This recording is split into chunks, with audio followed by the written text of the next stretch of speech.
this afternoon from PNC Park on Pittsburgh's North Shore. FSN Pittsburgh presents our Pittsburgh Pirates against the St. Louis Cardinals. Good afternoon. Welcome to Pirates Baseball. Steve Blass along with Bob Walk. And the Cardinals have really been tough on the Pirates, Bob. They've won 6 in a row against the Bucs. And really part of the problem is the fact that they get ahead so early in these ball games. No, it's always really tough when you have to play catch up, and even more so against a team like the St. Louis Cardinals with all the weapons they have. But today, hopefully, it's going to be different. We got Oliver Perez going, and Perez is amazing how we've come to depend on him every 5 days to go out there and really shut somebody down. And I think maybe he's got it in him this time. He did a great job against these guys last time he pitched against them. Now, you're into racing a little bit. With Oliver Perez going along so well, are there any caution signs along the road for Oliver you have to be aware of at this point? Well, I think the only thing really you're concerned with right now, how many innings he is starting to load up. You know, he pitched in winter ball, and that was something they were concerned with way back in spring training. And now he's the guy you depend on, the horse of this club. He's got to go out there and pitch 7-8 innings for you every day. Getting down here into the month of September coming up, the innings are going to really start loading up on him. They're going to have to watch that. Yeah, so the Cardinals, all they have is pitching, power, speed, and defense. We've got Oliver. So we're just about ready to go this afternoon. Craig Wilson, Jason Bay, and Tyke Redmond. We hope that they can slow the Redbirds down. Lineup's coming up next. Another nice Sunday afternoon at the ballpark, PNC Park on Pittsburgh's North Shore, where the Bucs are going to host the St. Louis Cardinals, and they play the Cardinals for the last time, thank goodness, this season. The Cardinals lineup brought to you by Dodge. Edmonds and Walker not in the lineup. Taguchi in center field. Roger Cedeno in right field, replacing those two big guns. Then you see Pujols, Rolen, and Renteria in the middle. Part of the batting order. Reggie Sanders gets the start in left field. He is batting 6th. Mike Matheny's batting 7th, doing the catching. Hector Luna at second base, replacing Tony Womack. And Jason Marquis on the mound for the St. Louis Cardinals. This is a Perez scouting report brought to you by PNC. Walks are down the last 2 starts. In the previous 4 starts before that, he'd walked 19 hitters. So it's good to see he's throwing strikes again. And all year long, he's been doing a good job in other things, including swinging the bat, getting his hits. Boy, it's great to see somebody like an Oliver Perez, a power guy, cut back on the strikeouts after going through a tough stretch. 9-6 overall for Oliver. And cut back on the walks. What did I say? Yeah, strikeouts. Yeah, we don't want him to cut back on those. No. Keep the strikeouts alone. But he's only walked 4 his last 2 starts. So that is really good for a power guy.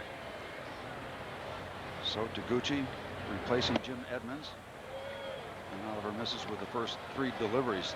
This St. Louis team like a runaway train. 85-44. They're 41 games over 500. 14 ahead of the Cubs in the Central. 3-0 pitch is in for a strike. And we'll see if Oliver can make the big comeback. This is an interesting matchup between Oliver Perez and Jason Marquis. Marquis has won his last 9 decisions. Oliver Perez has won 6 of his last 8. So both these guys on a pretty good roll. We have really come to lean heavily now on Oliver Perez to go out there and get things back in order. Full count now on Taguchi. Yeah, the whole rotation, it seemed like with the start of the Benson trade, everything has been really turned upside down for a rotation that was kind of clicking along pretty good, Bob. Payoff pitch. Let's see if Oliver can come all the way back to So Taguchi. Here comes all the way back, but Taguchi gets the base hit. And I think, if I have my numbers right, Taguchi has been up 3 times in this series, and he has 3 base hits. Take a look at the Pirates' defense, brought to you by Rico. Bay, Makoviak gets a start in center field.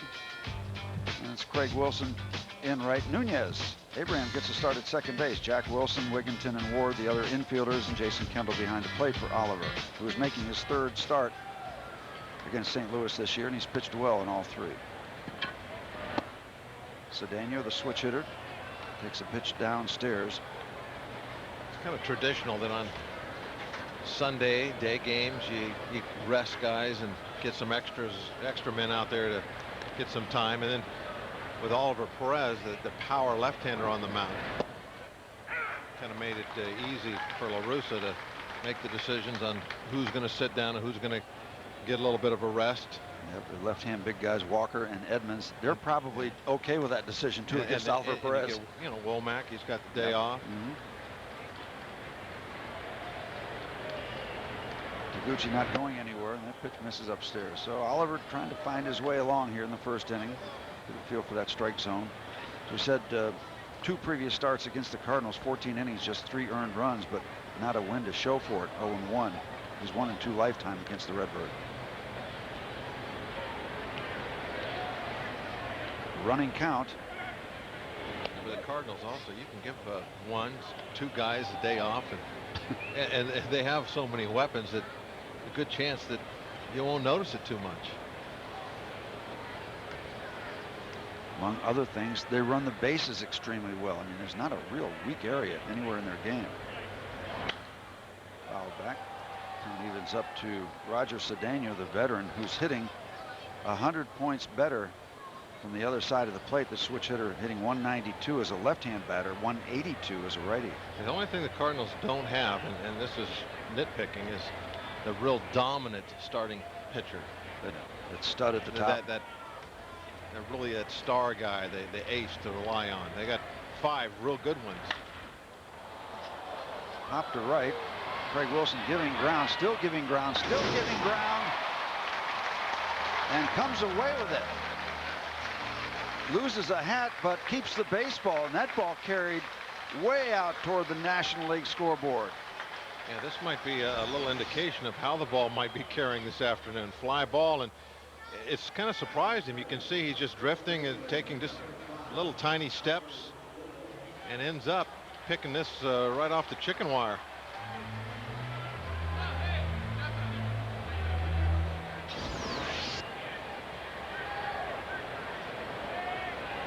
This brings up the man, Albert Pujols, 322, 39 home runs, 98 RBIs, all over the charts among the National League batting leaders. 1 on 1 out here, just underway in the first inning. Swing and a miss. You don't see that from Pujols very often. Among other things, he doesn't strike out very much. I mean, he's becoming the complete ball player, and he's found a position at first base. And when he first came up, they moved him all over the place. 0-1 to Albert. 0-2.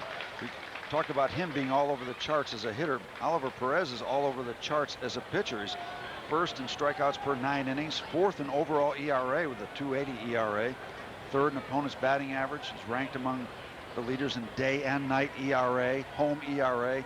Oliver Perez got his name all over the books. Let's see if we can get Albert Pujols to chase. It's not the easiest thing to do.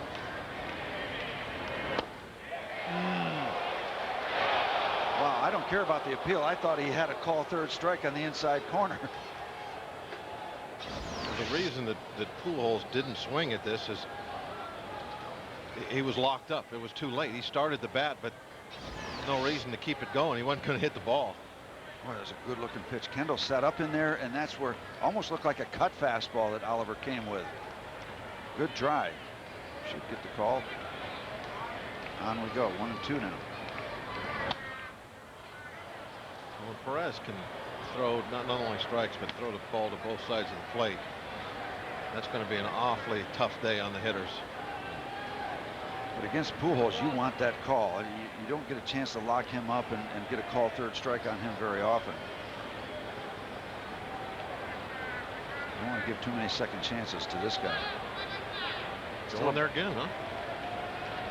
Kendall? I'd like to see him try it again.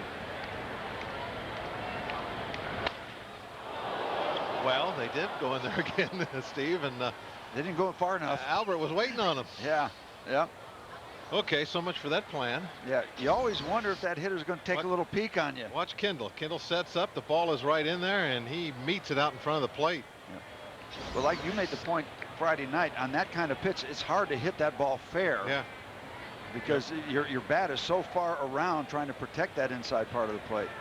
Well, I guess he's that quick inside on a fastball. I guess now you got to slow things down a little bit. Yeah, let him get way out in front. Staying with that number 1, and it looks like it's going to pay off. Is it going to stay in? No. That's about as close as you can come to getting Albert Pujols out with that call 3rd strike or a pop-up and back of home plate. There's not much room here at PNC Park, and Pirates get burned on that. No, not a lot of foul territory anywhere.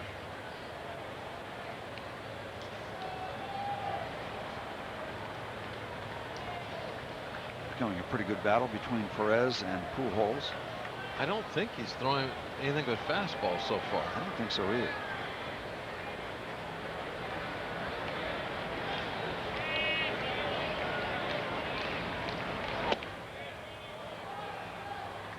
Taguchi's kind of an innocent bystander out there at first base. Everybody's watching Perez and Pujols. It's a matchup. Yeah, and it's a good one. So far, he's just worked the fastball to both sides of the plate. A couple inside, gone outside, back in. That one, he tried to throw it away and missed. Is it time for a breaking ball?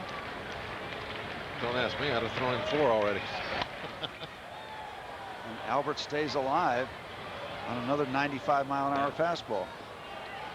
Well, you know, you and I would have both thrown a lot of breaking balls by now because we don't throw that thing 95. It's time for a breaking ball when I got out of bed. I don't think we ever did. Well, the battle continues. It's a 2-2 count now. And Albert has seen a lot of heat.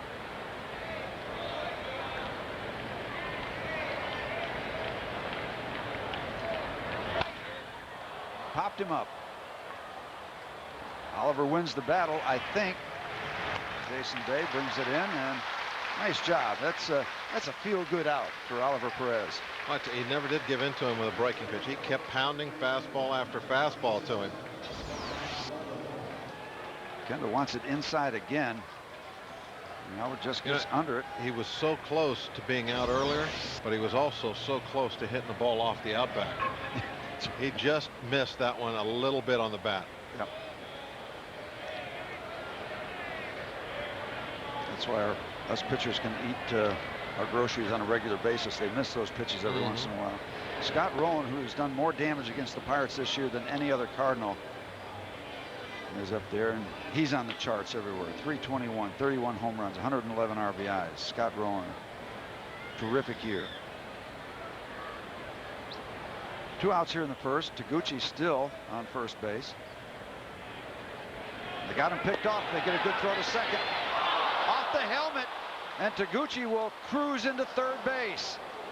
The Pirates did everything right except the throw from Darrell Ward was too true, and he didn't step outside the baseline. Maybe he didn't have time to get that angle where he wouldn't be involved with the runner. Well, he needs to go toward the mound as he gets this throw, and he did that. He did get outside the baseline. He went to the mound. Watch him go toward the mound to receive the throw. So he's got himself an angle. He just makes a poor throw. Yep, there's a great shot of exactly what happened. The Pirates were lucky in a way there, though. And I'll tell you why. If that ball comes off his helmet and bounces straight as an arrow out to Bay, if it goes left or right a little bit, that's almost like a base hit to the outfield. Taguchi might score on that. He has terrific speed. It went just straight right to Bay. If it goes out toward left center or toward the left field foul area, now that's going to be trouble. You know, another thing there that kind of made it a little more difficult than it could have been, if Jack Wilson would have been going to the bag, then there would have been an easier throw. But I think it looked like Darrell was trying to throw the ball and hit Nunez on the right field side of second base, and that made it just a little tougher for him. So the Pirates get a bad break on a good play, and now they've got to get Rowland out or somebody and leave Taguchi at third base. 2-1 now to Scott. Center field, and again Makoviak giving ground, but he's got room and he brings it in, so the Pirates escape 3 outfield fly balls, and they leave Taguchi at third base. We're back at PNC Park at the bottom of the first inning. Folks still streaming across the Clemente Bridge. Take a look at the Pirates lineup brought to you by Chrysler. Jason Kendall, Jack Wilson, and Rob Makoviak up at the top of the batting order. Then it's Craig Wilson in the cleanup spot. Darrell Ward batting 5th. Jason Bay, 20 home runs. Pirate record for a rookie is 23. It's Ty Wigginton at third. Abraham Nunez getting the start at second base, and Oliver Perez going against Jason Marquis. Sitco brings you the Jason Marquis scouting report. He has gotten very good run support. No duh, he pitches for the Cardinals. And he chips in himself. Look at that, 17 hits and 9 RBIs. He is like a DH in that lineup. Maybe he's just kind of swept along with the whole juggernaut feeling of this offensive bandwagon the Cardinals have. 12-4. Jason Marquis having a great year, 3.75 ERA, and he has won his last 9 decisions. As we mentioned, last 3 starts he's had 3 no decisions.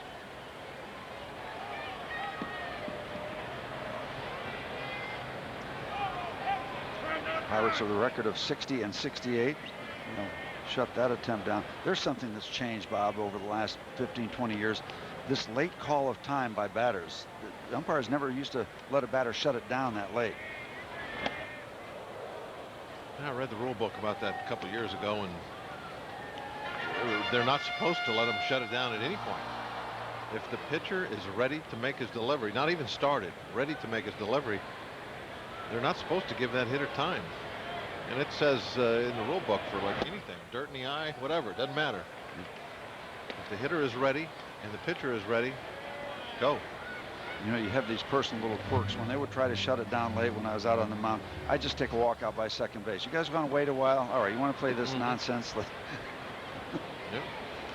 Little personal quirks. Jason Marquis 1-1 in 3 career starts against the Pirates. Popped up, short right center. Taguchi. Play, and take a look at the Cardinals defensively. And their defensive alignment brought to you by Pepsi. Albert Pujols back in the lineup. Took yesterday off. Sanders, Taguchi, and Cedeno around from left to right. Then it's Roland Renteria, Luna, Albert Pujols, Mike Matheny, Gold Glove catcher behind the plate for Jason Marquis, is making his 26th start of the year. Jack Wilson, 308, 10 home runs, 47 RBIs.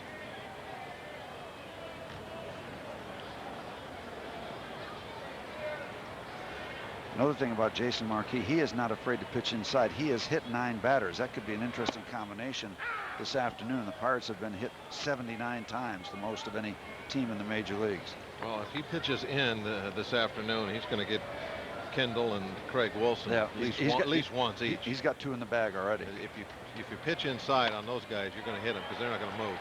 Sliced to right. Cedeno there, 2 up, 2 down. Yeah, you got a couple of Stokes. Jason will at least give you some animation. He'll move the body out and leave the arm. Craig Wilson just stands there. Rob Makoviak starting in center field, 265, 15 home runs, 68 RBIs for Rob.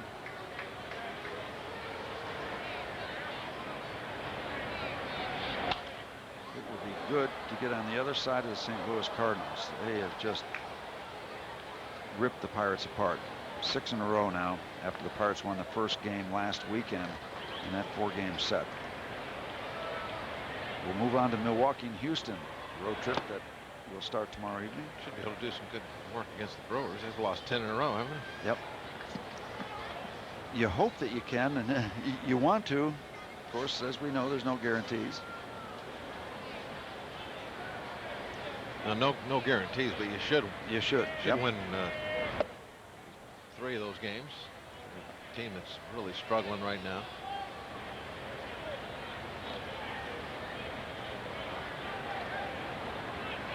But you have to play them. All the old cliches apply. You have to get that 27th out. You got to do this. You got to do that. Can't mail it in. Assume nothing. 1 out at a time. All that stuff. 3 night games against Milwaukee at Miller Park, and then an afternoon contest on Thursday before moving on to Houston, where we have 2 night games and then an afternoon Sunday game before heading back for another homestand.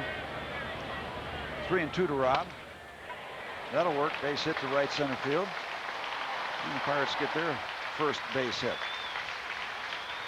Their center fielder got their first base hit. our center fielder does the same thing. And that will bring up Mr. Craig Wilson, who has been hit 25 times.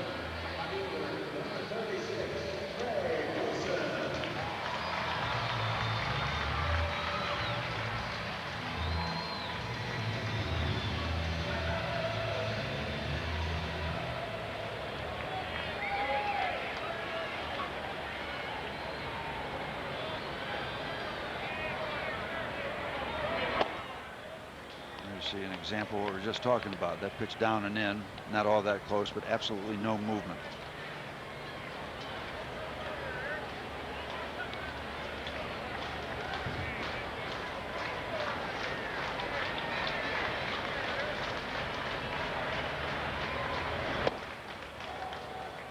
Marquis really not known as a big-time power guy. He's got 158 innings, 107 strikeouts. He gets his share. He's given up 21 home runs, so the long ball is available. Modest lead by Buccos at first base. Broken bat. Number to third base. Scott Rowan on the move. Getting the out at first base, and that'll shut down the bottom of the first inning. We have played one. No score. $5 for information, or visit PittsburghPirates.com. That's Wednesday, September 22nd. Be a fun night. Edgar Renteria having a fun year. 293, 9 home runs, 61 RBIs. Scoreless in the second. Edgar slices a base hit into right field. They get going here. You know, we talked about the Cardinals getting out in front early in these recent games against the Pirates, which makes it tough on everybody and everything. The bullpen trying to play catch up. But they've had a lot of leadoff batters on inning after inning after inning. It seems like they have the leadoff man on, and that just creates a situation for them to do good things and put you in the hole right away. Well, they have so much power too. When they do hit a home run, you like it to be a solo shot. Yeah, but that's tough to do with these guys, though. It's quite a thing, and they have the best record in baseball. And there's several reasons why. Reggie Sanders, one of the reasons why. Part-time player with 20 home runs. Oliver misses with a breaking ball. Jidman Edmonds getting the day off, and he's had a great series against the Pirates. He's having a great year. He and Larry Walker not in the starting lineup today. I'd like to see Oliver find that curveball. It's a wonderful compliment to the Heat when he gets them both going. Locks them up. There it is. Yep. Went inside a little bit, though. Still a couple of good-looking breaking balls there. He didn't get the call, but he's not too far away. It's not like he's flipping them upstairs or throwing them down in the dirt. 2 balls, no strikes. Renteria will run, so you can't really ignore him at first base. Yeah, he's got some steals this year, so somebody you have to pay attention to. There's the luxury of being behind in the count 2-0 and being able to come back. Okay, I'm going to throw you a fastball now. You might not catch up to it. You throw it 89 or 90, that ball might still be traveling, but 94, 95, that's the luxury of having that kind of speed. Yeah, I think there's a little bit of a deceptiveness to the delivery of Perez, too. Some guys will throw the ball 94, and it doesn't matter. He'll get turned right around. But when Oliver does it, that one's 93, and it's right on by. Movement maybe a little tough to pick up. He's not that pure conventional delivery. You know, he gets these balls up high enough to where they're tough to catch up to. Not belt high, but up there around the letters. And they swing at it. They don't take it. I mean, that pitch right there, that's ball 3 if he takes it. 2-2 now to Reggie.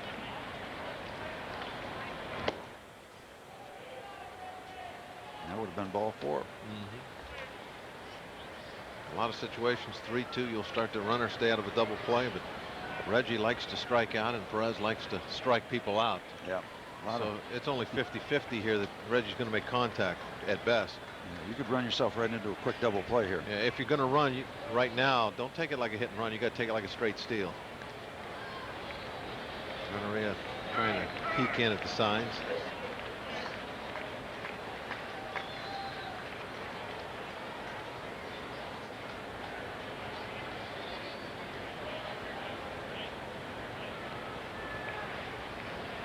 Payoff pitch.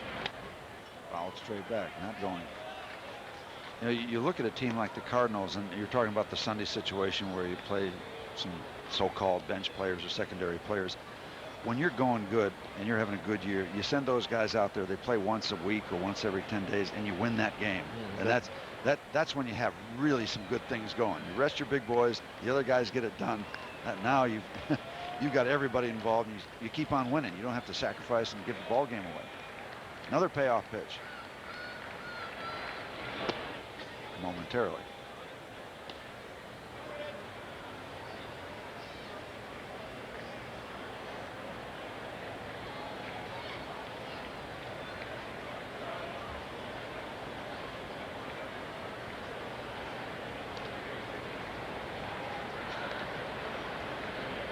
Try it again. Renneria still modestly, but he looks like he wants to go. Does not. And it was the correct thing not to do. If that's grammatically correct. First strikeout for Oliver. There's that upstairs again, Bob. That's tough to catch up to. You know, I'm not sure that Reggie saw too many strikes that entire at bat. You're right. But everything he swung at was up out of the zone high. If he would have went up there without a bat, he'd be at first base.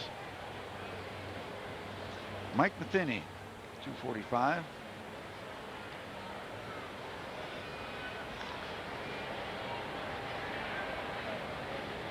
It won't be just Reggie today. You'll see a lot of guys swinging at those fastballs that are just a little bit out of the strike zone high.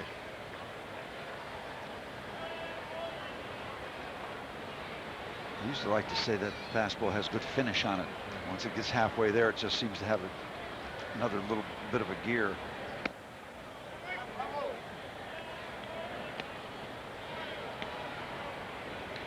Not much happening here in the first part of the ball game. We're in the top of the second, scoreless. A couple of base hits for the Cardinals. Both their leadoff batters in the first and second, singling.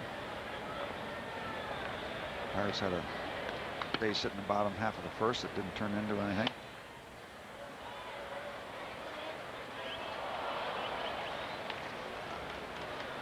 Trying to get a handle on the Pirates' rotation as things have been mixed up with Wells and Burnett going on a DL and Benson gone and all that happening.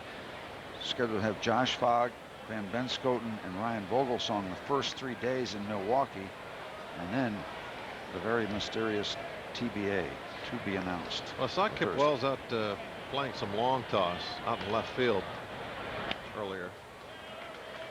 So must be gaining on it then. If that went okay, then maybe a sideline day after tomorrow, and then that would put him in line to make that start. Josh Fogg tomorrow coming off that great game against Randy Johnson. Classic. Ball and 2 strikes to Mike Matheny. Can he get Mike?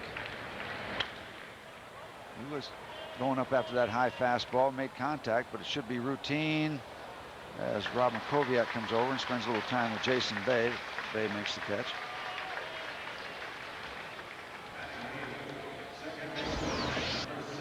Going to be right about the top of the mask of Kendall. That's kind of like the target he goes for. He gets a lot of swings and misses, pop flies, lazy fly outs. Yeah, if they catch up to that ball, it's hard not to hit the bottom of the ball by the time you get to it. If you're not a hard thrower and you're putting them up there, boy, that's trouble. Yep.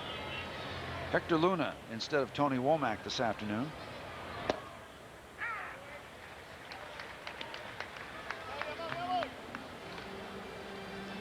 I didn't work last Tuesday, but it seemed like I heard and read about Oliver kind of kicking it in late with a bunch of strikeouts. So kind of got it going a little bit, and then it got into the groove for him later on. I think he had like 5 strikeouts or something like that the last 2 innings he was out there.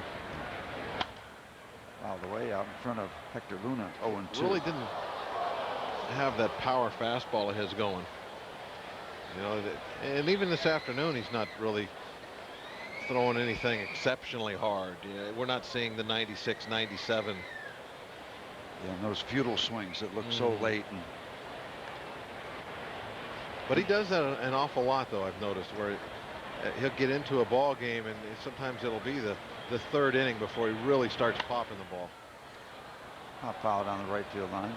Did wind up with 9 strikeouts, so Yeah. on an just an okay yeah, night, he has 9 Quietly struck out 9 in 8 innings. And you know what was good about that is he only walked 2. Just gave up 5 base hits. There's the line from Tuesday. You're talking 7 base runners through 8 innings. Nothing wrong with that at all. Yeah, you can win with that. 0-2 now to Luna. Can he put him away? Hitting. Doesn't put him away, puts him on to the dangerous Jason Marquis. Don't really want to do that. 0-2, you got a chance to get your number 8 guy out. Even though Marquis is having a good year, he's still a good hitter for a pitcher. He's trying to get him to chase that that curveball off the plate inside, down and in, and it just broke in too far. That ball's going to break in that direction. He wants Luna to chase after it with the swing. And Luna doesn't really do much to get out of the way. He turns the upper part of the body, but the legs never move. Here's the good hitting Jason Marquis. He's a good hitting pitcher, but against a lefty that throws like Perez, a lot of that gets neutralized. I got to think that he is going to look like just an average hitting pitcher, not a good hitting pitcher. Although hanging in there pretty good on these first 2 breaking balls. Not giving too much ground, not chasing.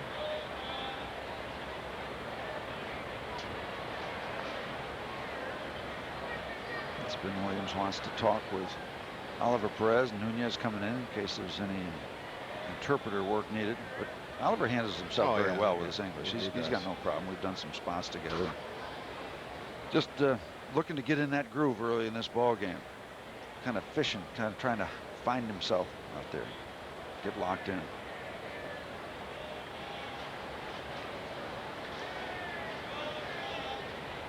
Still amazing. 11 strikeouts every 9 innings he is averaging. That's the best in the big leagues.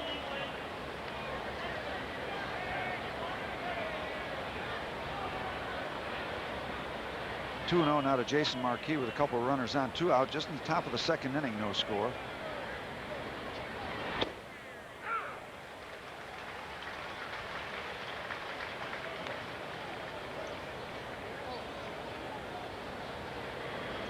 Cardinal base runners under the watchful eye of Dave McKay, first base coach.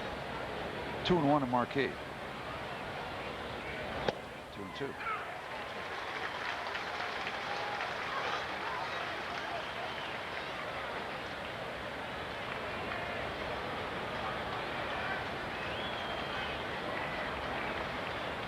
Pirates trying to salvage a game out of this 3-game set with the Cardinals. It has been rough going against the Redbirds. Perez ready, drops down and gets him. From 2-0 to 2-3. Second strikeout for Oliver. Leaves the runners on. Still no score. Go to the bottom of the 2nd inning. Not much happening yet. The Cardinals with a couple hits. The Pirates with 1 hit, but no runs scored yet. It'll be Darrell Ward, Jason Bay, and Ty Wigginton.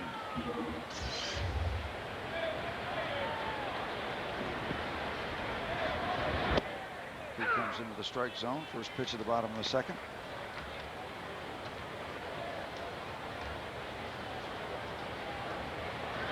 Anyway, Ty Wigginton none the worse for wear after that monstrous collision yesterday with Yadier Molina. What a shot. You and I were talking to Jim Leland. He's been around baseball a long time. He says he's never seen a collision like that. Both guys walked away. Wigginton back in the lineup today. Pitch to Darrell's popped up. Playable.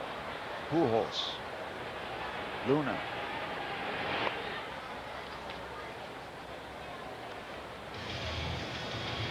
Jason Bay. Tremendous numbers for his first full major league season. Maybe the 2 top candidates perhaps. But the month of August, 306. Well, overall numbers, but good months.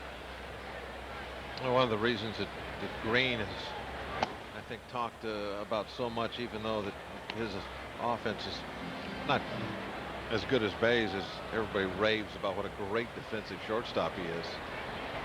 But Bay is playing some great defense out in left field for us, and I hope in a that, tough left field. hope that doesn't get overlooked. Yep.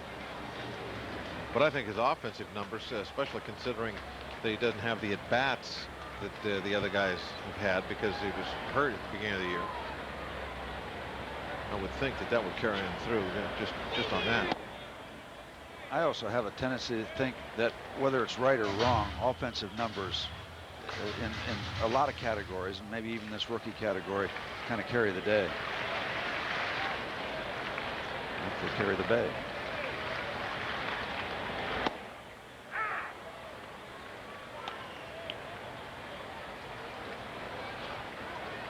Free ride on that 3-0 pitch. Jason taking all the way. Jason against Jason. Marquis against Bay.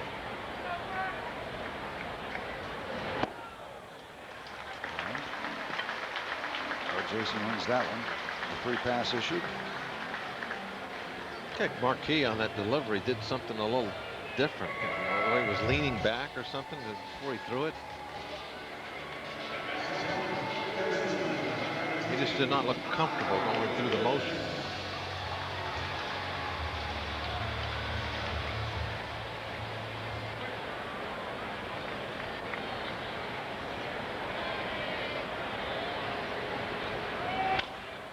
Bounce to Rowland. Second for one, back to first. Easy double play around the horn. The Cardinals shut it down here in the bottom of the second that quickly after the free pass. We played 2, no score. Perez and Marquis throwing up 4 zeros to get things underway on a Sunday afternoon.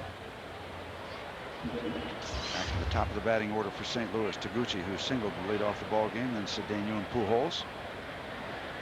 Oliver Perez making his 24th start. He has a couple complete games and a shutout.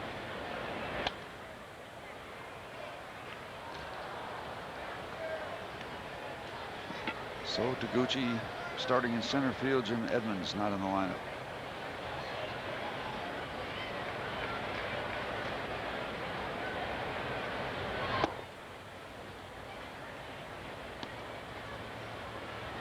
Every now and then you see those pitches from Perez that look like fastballs and they're in the high 80s. He must be trying to just kind of cut the ball a little bit. There's a changeup of sorts there and misses. 2 balls and a strike to So Taguchi.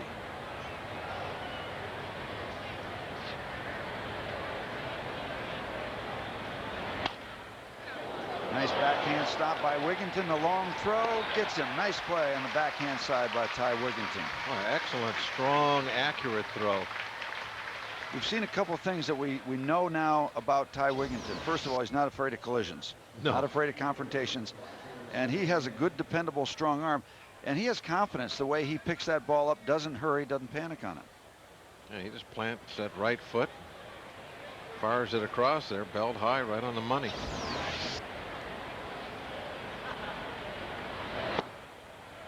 Cedeno popped out. Well, it didn't pop out. Took Craig Wilson to the wall. And Wigginton is not afraid of coming together with anybody. In fact, I think he looks for it a little bit. He's a full contact man. Bob, there's a subject I want to explore with you. It pertains to Perez, but I read a comment by Dusty Baker about Zambrano. They're real high-strung pitcher they have that's very good. People have told him to calm down and try to pitch a little bit more and kind of stay kind of more of an even keel. And Dusty Baker said, no, let him go, let him be himself.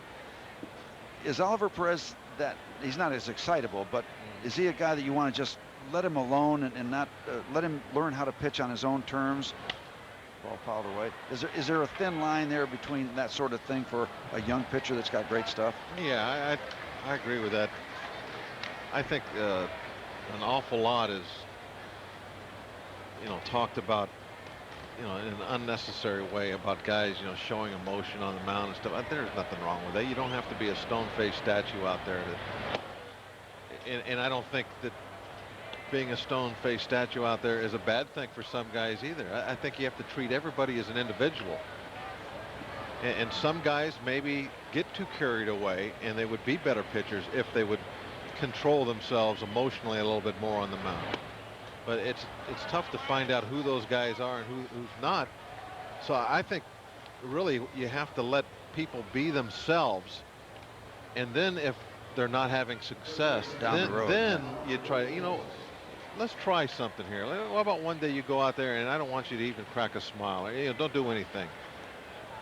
But at first, with these young guys, they've had success all the way up or they wouldn't be here. Well, don't let them get in the big leagues and then immediately try to change them, say, oh, you can't do this, you can't do that, this is a big league. No.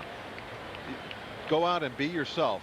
If you're not successful, then maybe you have to start changing something. But right now, Oliver Perez, I wouldn't change a thing with him.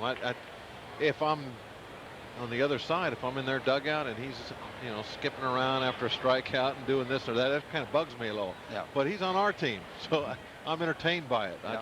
Let him show his emotion. Let him show how happy he is. Watch him show how happy he is after that goes foul. Yeah. The ball went a long way. And I guess you don't want to tell an Oliver Perez, hey, Oliver, I don't want you throwing it. I want you pitching. You got to be careful not to tell him, I want you to pitch more. Just let him throw the ball. I think he does pitch. You watch his pitch selection. I mean, he's not out there just trying to throw fastball by people all the time. He'll throw 2-0 breaking pitches to certain hitters, and he's got a feel for it. That's trouble. That's to the notch. They're going to chase it down. Makoviak's going to take it right at the 4-10 sign. The Cardinals are going to score the first run of the ball game, and Albert's going for 3. The throw is not nearly in time, and Albert Pujols finds the biggest part of this ballpark.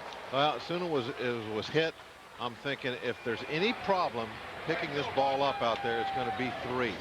We see this all the time. If the ball goes into the notch and the outfielder does not play it just right, it's going to be a triple. Watch Makoviak. Watch what happens.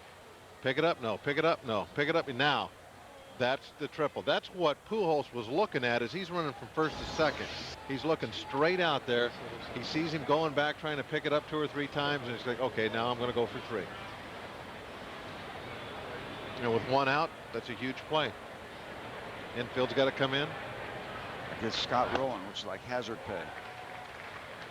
Yep, so the 1-out walk leads to a run.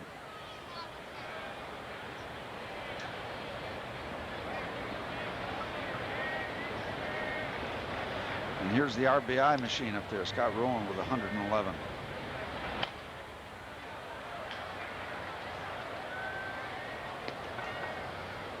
Well, Oliver always pretty much thinks about a strikeout. That's always somewhere in his consciousness, but he really is now. Well, if there's anybody that can save runs, keep him from scoring from third, less than 2 outs, it's Oliver Perez. And Rowland's gone down on strikes 82 times, so he can be had. What an at-bat for Scott Rowland. And Jack Wilson with a great attempt as Albert Pujols couldn't go anywhere. I think Scott Rowland broke his bat and just hit enough of a flare to get it over the head of Jack Wilson, but Pujols had to hold on. That's why you hate to bring that infield in. You have to do it at times, but you know that you're running the risk of a ball being hit just like this and driving in that run. Jack, just a phenomenal effort. Watch the ball. 1 hop, bare hand, turn, throw to the plate. Pujols just getting in. And Oliver made a great pitch on him. He made the pitch down and in. I don't know how Rowland got down. I want to see if we can take a look at that pitch that Scott Rowland hit. The Cardinals break out on top 2-0 here in the 3rd inning. Still just 1 out to Renteria. Ball fouled down the right field line.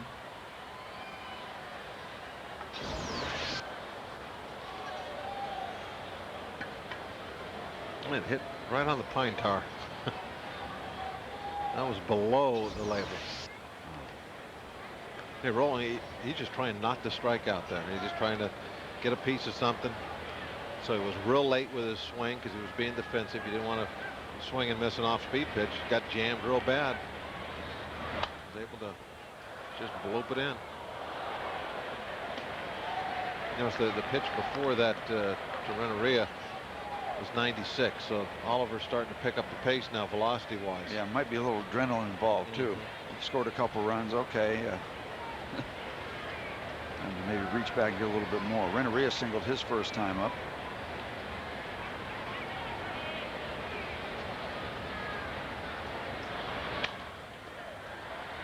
Oliver stays out in front 0-2.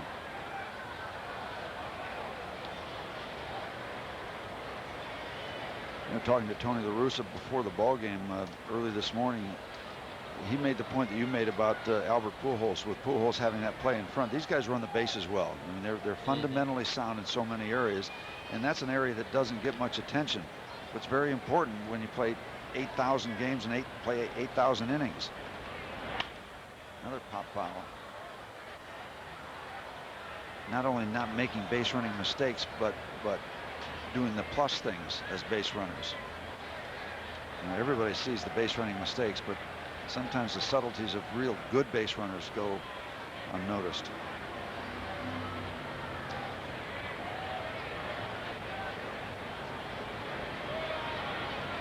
Cardinals with a walk, a triple, and a base hit create the 2 runs. They're still in business. And Oliver misses with that fastball. 1-2 to Edgar Renteria.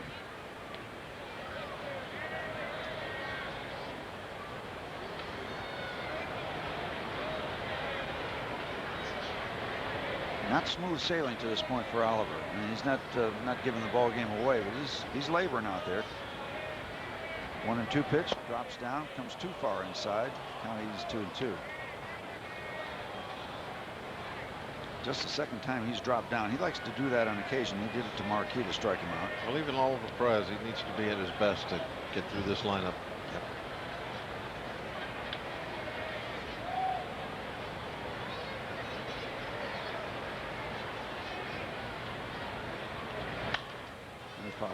We were talking about the upcoming series with the Brewers. Ironically enough, the Brewers have given the Cardinals more problems with their season series than just about anybody else in the Central.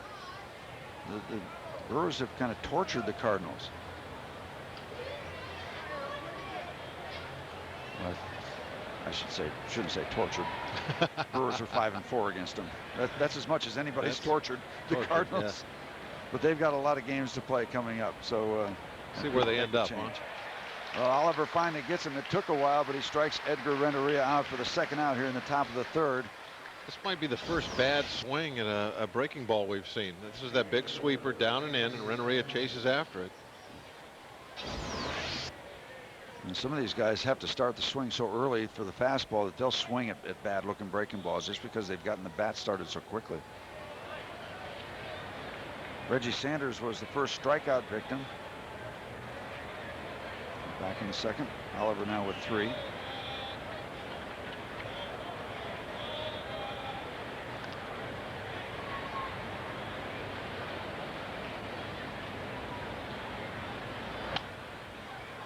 Reggie's been around a long time. He will guess. He might not admit it, but he'll look for a pitch that's in a location or a type of pitch. And when he guesses right, he hits it a long way. Reggie Sanders still has a lot of power. Proved that with the Pirates last year. Well, I really think that this is a good matchup for the Pirates. I think Perez's strength is the Sanders weakness. Reggie's always had that little hole on fastballs up and in a little bit.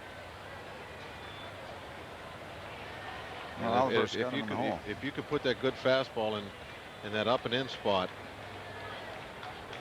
right about there, I would say is the hole. Maybe even just a little higher than that. And he's going to swing through a lot of those pitches. Well, that was down a little too far. Still got him out. Going to get him, and he's going to leave Scott rolling on the base pass, and Wilson makes the catch. The Cardinals score a couple in the top of the third, and after 2.5, 2-0 Redbirds. Cardinals lead it 2-0 as we go to the bottom of the third inning. A little discussion in the Pirate dugout between Rusty Kuntz, who works with the Pirate outfielders, and Rob Makoviak, and Rob telling him how that ball was bouncing around out in the notch. So once again, the Pirates forced to play catch-up baseball as the Cardinals break out on top of the 2 spot in the top of the third. Abraham Nunez, 248, a couple of home runs and 13 ribbies.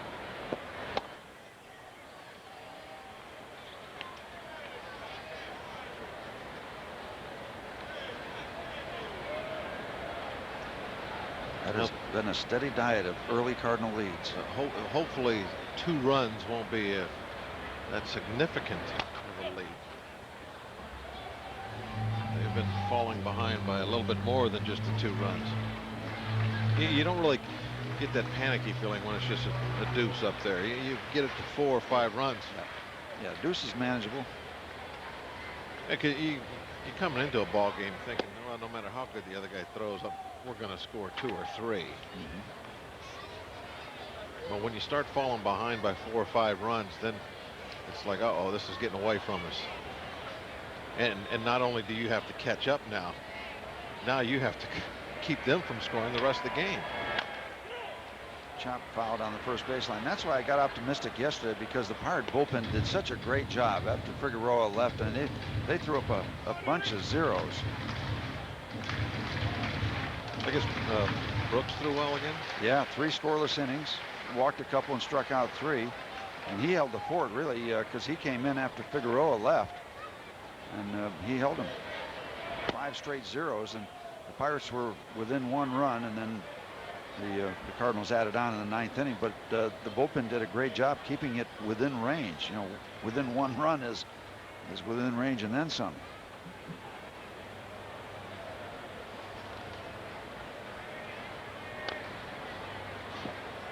Abraham hanging in there. He'd love to get a base runner on, let Molly move him over.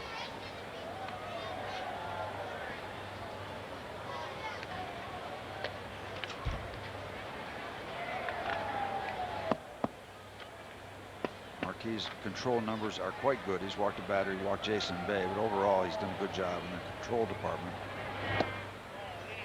And Abraham works him for the free pass. Second walk. Nice jinx there, Steve. Yep. Dropped it on him at the perfect moment.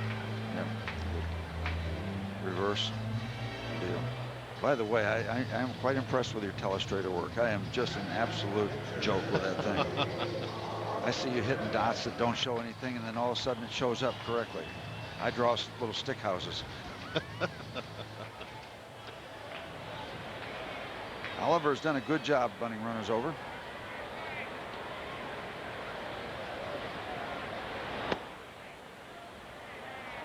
Boy, Rowland is aggressive coming in from third, isn't he? He's just barely on the grass, and I'm not talking about the grass at third base. I'm talking about the grass outside the batter's box. You know, Perez basically, here, I'm going to do it again, Steve. Check this out. Okay. He needs to put this ball right in that little area there, like that. because that third base side is closed. Rowland has made sure of that. Yeah. The door is open to first, but not to third. Rowland sneaking in again.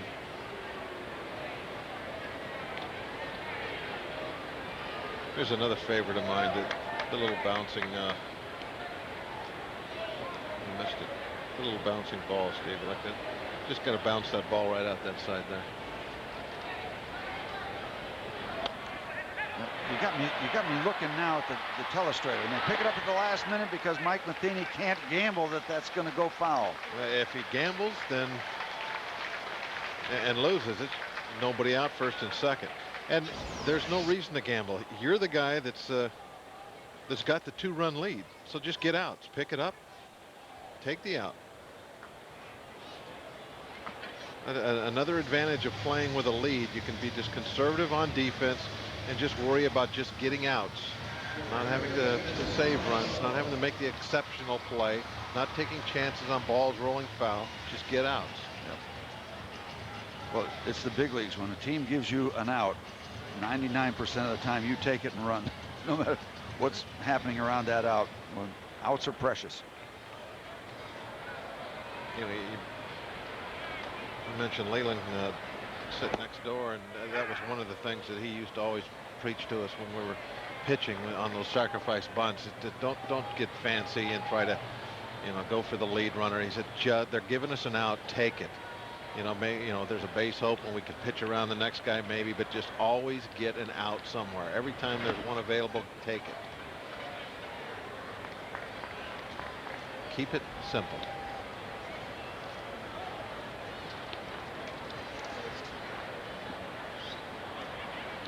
There's Jim. Everybody's on the Steeler bandwagon, huh? Always good to see the Humperdinck, Jim Leland. Line down a short hop, and what a nice pick by Scott Rowland. Sweet pick. That's the Olay job. You know, another thing Rowland did besides that, the throw, Pujols was late getting to the bag. He led Pujols to the bag. This ball's hit so hard, he picks it, and Pujols is not there yet. He throws this ball before Pujols is getting there. The ball arrived at first base with Pujols almost exact same time. I tell you, whenever I watch Scott Rowland play, and I'm being very honest about it, he makes the field look smaller to me. He looks like a big man on a little field. Bounce to short. Nice hop for Edgar Renteria. And that'll do it for the Pirates in the third. The leadoff man on. They move him around, but he does not score. 2-0 Cardinals. 3, the Cardinals lead the Pirates 2-0. Time for the Aflac trivia question. Who did Roger Clemens fan for strikeout number 4,000 on a history-making day?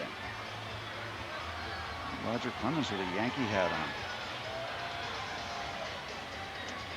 Ponder that, and we'll come back with the answer. Well, he did it as a Yankee. Obviously, it has to be an American leaguer then, huh? Oh, wait. There is interleague play. Yeah. Oh. Bob Thickens. Well, that might be a little bit of a hint. That's right, yeah. Bottom third of the Cardinal batting order, Matheny, Luna, and Marquis. Scheduled. Not only scheduled, but expected to appear. Oliver Perez has given up a couple of runs on 4 hits. He's struck out 3. Only got one guy so far on that good curveball of his. Got Edgar Renteria on that curveball early on. Yeah. Renteria, a strikeout victim. Yeah, a strikeout victim.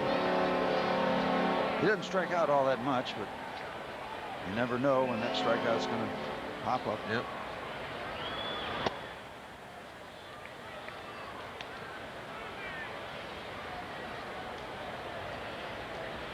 Majestic cruising down the river on a Sunday afternoon. Beautiful sight. Yep. Bounce to third. Easy for Wigginton. 1 up, 1 down in the 4th. It's almost become part of this ballpark, seeing the Majestic go by on the ball game.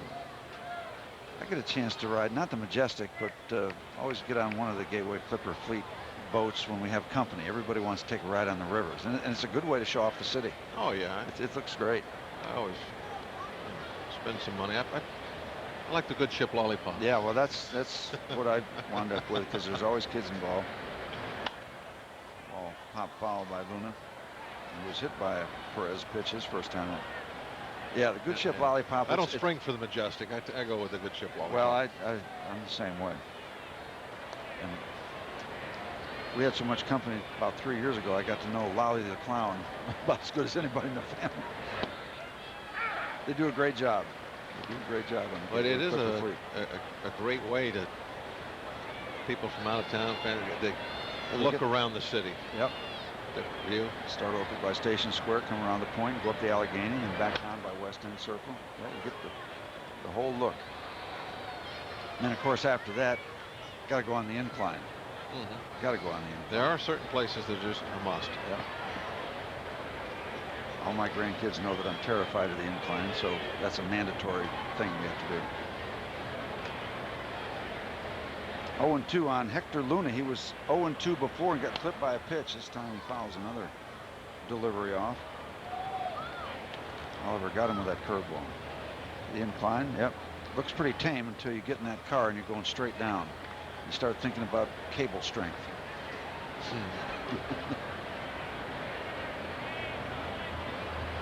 Just a different kind of an elevator. Yep. Fouled away again. Yeah, that's true. See, I can't see the cable on the elevator. Yeah. I look out that back window. Keep up your strength.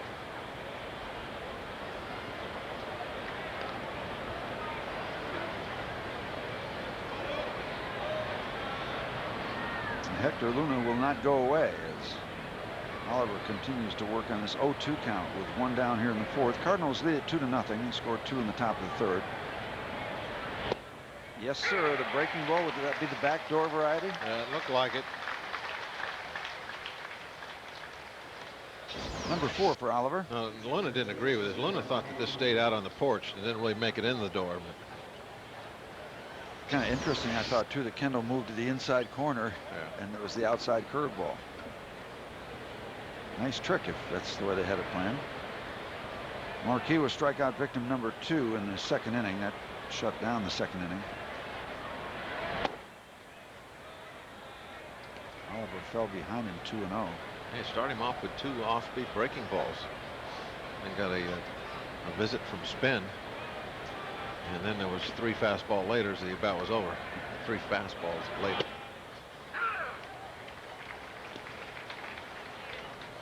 There has been a history of guys with great fastballs who sometimes aren't satisfied. They want to trick them, not just get them out. And we're going to get tricky now. We're going to do a whole lot of pitching instead of just turning it loose. I guess that was part of the subject I was addressing the other time. And if you've got that kind of fastball, talk to some batters. Let them tell you how tough it is to hit a good fastball and how little time they have to make a decision on it. 1-2 to Marquis. This should do it. And does. 3 up, 3 down, top of the 4th. Oliver Perez getting it in gear, and after 3.5, the Cardinals lead it 2-0. You're watching FSN Pittsburgh. Welcome back to PNC Park. Cardinals and Pirates. Cardinals lead it 2-0 as we go to the bottom of the 4th. The Aflac trivia answer. Who did Roger Clemens strike out for strikeout number 4,000? Yeah, give you enough clues. Edgar Renteria. Interleague play. Not only that mile marker, but it was also his 300th career win. You talk about some kind of special day. And there's the big chart with the big guys on it. Saved on ink. Only had to write on 1 ball. Yeah. How would you like to get those 4 names on a baseball? Go to eBay or someplace.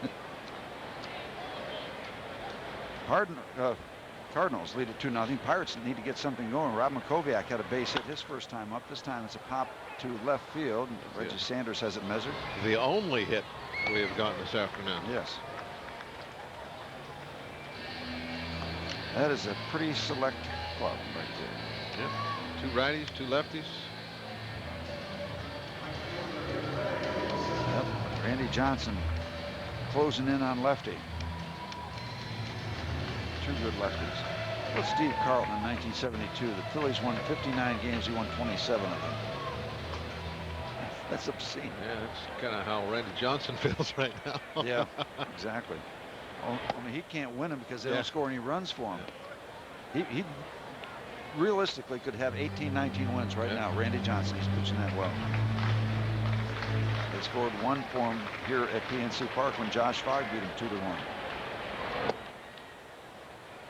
Marquis quickly out in front of Craig Wilson. Yeah, it is getting pretty serious with Jason Marquis with just 1 Pirate base hit. A couple other base runners, but they were free passes. All the talk about Oliver Perez, Marquis is getting it done. Marquis showing a pretty good fastball himself this afternoon. He's been pretty consistent up there with that number 94.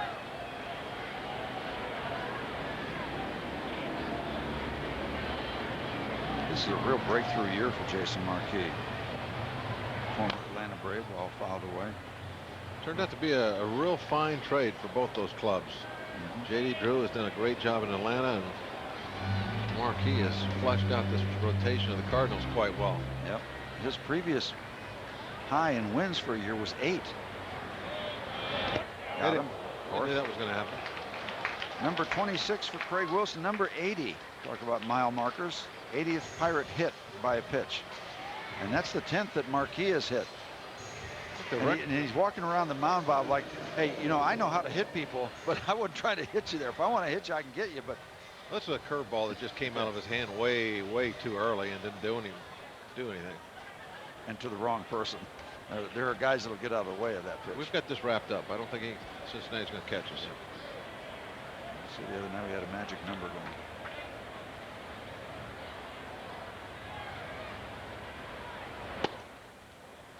Darrell Ward with a dozen home runs. As we said, Marquis has given up 21. Yeah, we've done nothing at this point with the bats, and here we are with the tying run at the plate.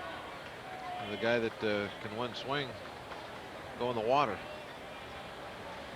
He's the only one that's done it.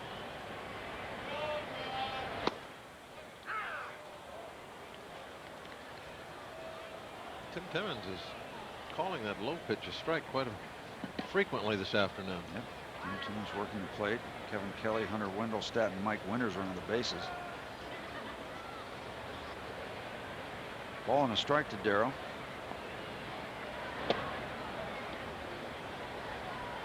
You wonder about a running game with the Pirates not doing much. Now, Mike Matheny is a Gold Glove guy, but this year his throwing percentage is not all that high. He's one of the best at his mechanics behind the plate.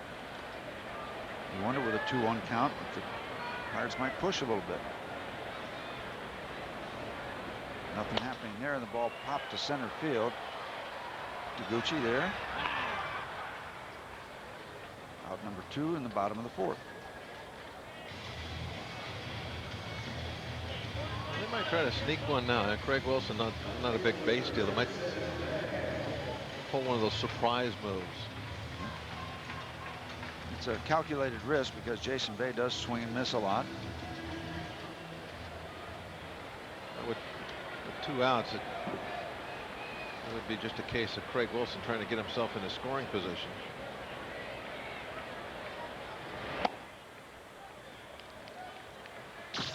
Go back to yesterday.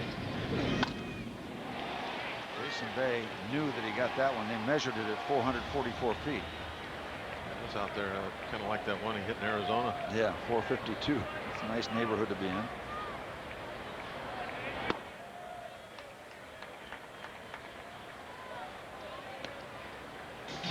Yeah, the Pirates unloaded on Matt Morris a little bit with the back-to-back home runs of Jason Bay and Tyke Redmond.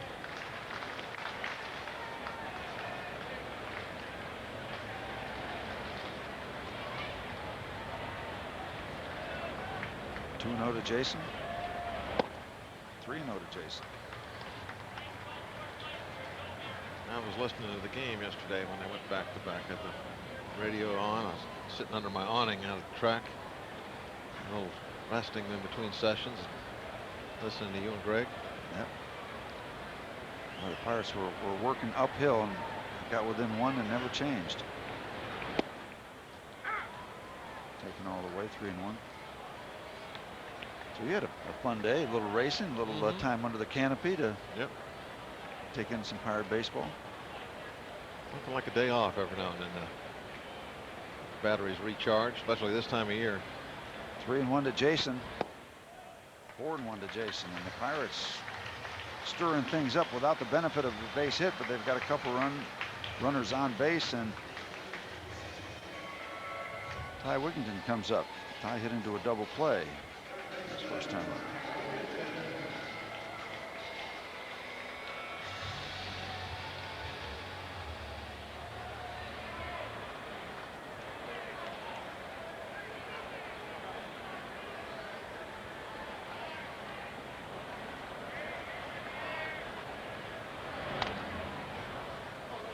Off-speed pitch by Marquis to start off the at-bat. Gets out in front. Looks like Ty likes to go after that first pitch quite a bit. Very aggressive hitter. That's his nature. Very aggressive the way he plays the game, period. A couple of runners on for the Pirates in the bottom of the fourth. Check swing, appeal. Said he didn't go around.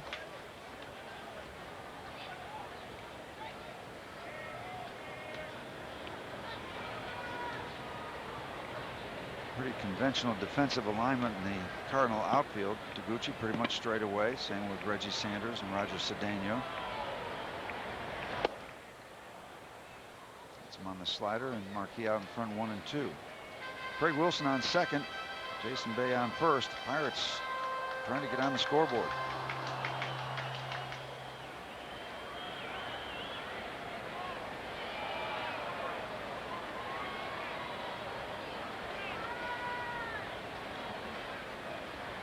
One and 2 to Ty.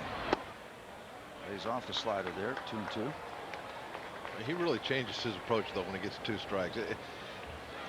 I'm always surprised at the way he's so aggressive, and he'll swing at that pitch early in the count. Yeah. But once he gets to 2 strikes, he normally quits chasing and becomes much more selective.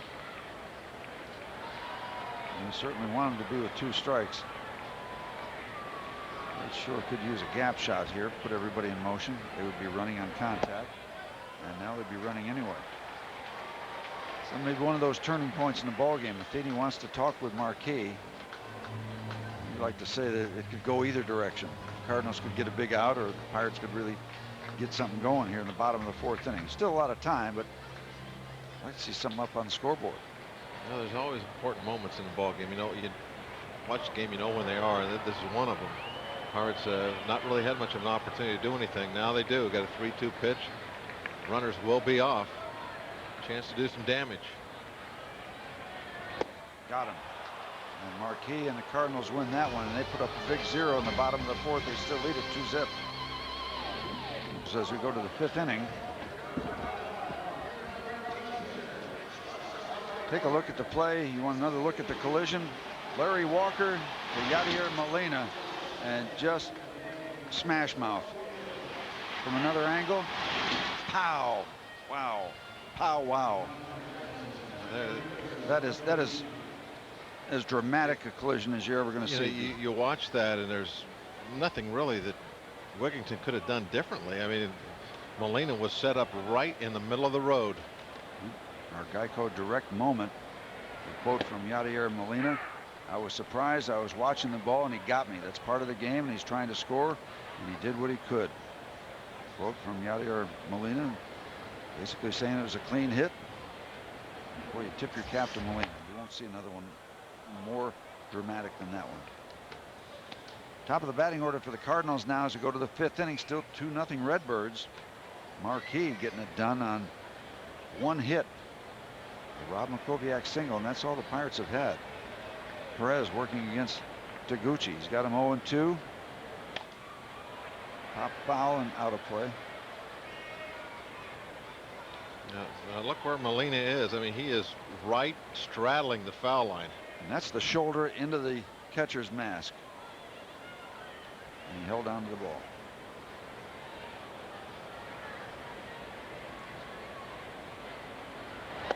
Yes, he did. Yes, he did. The appeal rings up so Taguchi, who's not real happy about it, but he will depart. And that's strikeout number 6 for Ali, and 3rd in a row. And we're starting to see these breaking balls coming down and in, these right-hand hitters getting the strikeouts.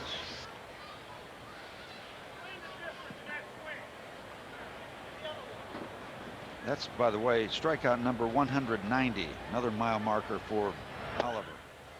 190.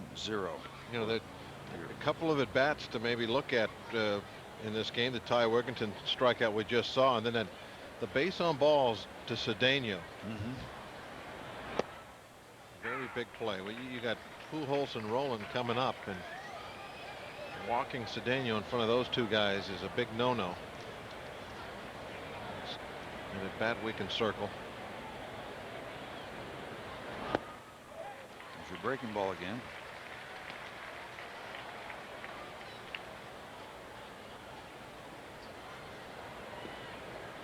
Oliver coming into the game 4th in the National League in strikeouts with 184. He's 1 away from 3rd place, which is Jason Schmidt with 201, and Sheets has 203. They're both reachable today. Ball popped up, short right. Abraham has it measured. 2 quick outs here in the 5th. So Oliver looks like he's gotten it together after that triple, and then the rolling smash bat that dropped over the head of Jack Wilson. 1, 2, 3, 4, 5, 6, 7 in a row. And 4 of those 7 come via the strikeout. And it's got to be a whole different program facing Albert Pujols with nobody on base. You can give him your full attention. Not that it's a guarantee you're going to get him, but you don't have to think about a base runner or any of that. 2 outs in the top of the 5th. Nothing happening for the Cardinals, but Albert Pujols is at the plate. Pops him up. Playable. It is. Kendall in front of home plate. Ward, and the ice cream cone on a Sunday afternoon. As Darrow makes the play, 3 up, 3 down. We'll go to the bottom of the 5th. Holding the fort over on the radio side, and once again we want to send along a hello and let Lanny Fratteri know we're thinking about you. Lanny is on medical leave of absence. We hope things are going okay, and we see you back here very, very soon. Abraham Nunez leads it off. Pirates looking for their first run. Jason Marquis working on a 1-hit shutout through 4.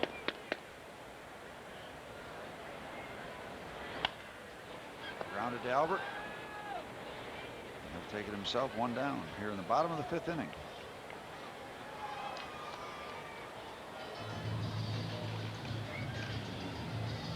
Well, Steve, when you're locked up in a pitcher's duel, sometimes you have to do something yourself to get the ball rolling.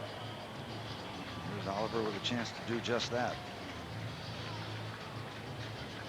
Got the job done with the sacrifice first time up. He's hitting over 200 this year, which is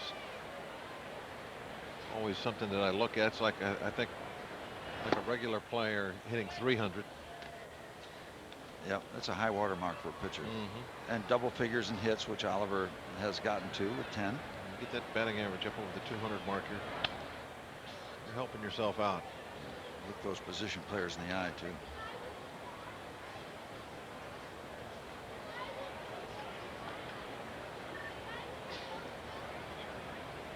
Pirates had 2 base runners on in the bottom of the 4th, but they could not bring them around.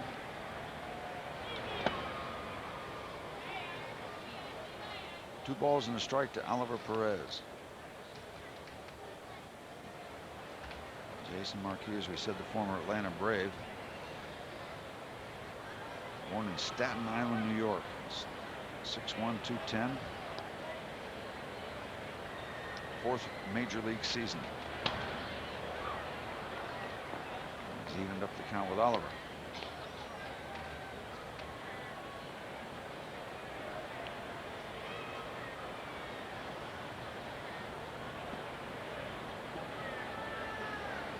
Two balls, 2 strikes. Bottom of the 5th. 2-0 Cardinals. Ball fouled away. Count holds.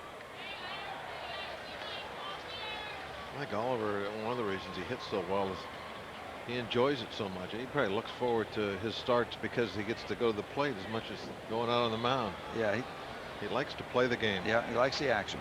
Absolutely right. 2 balls, 2 strikes. Got him as he took something off, either a changeup or some kind of an off-speed pitch. Just strikeout number 2 for Jason Marquis. And this will show you how serious he takes it.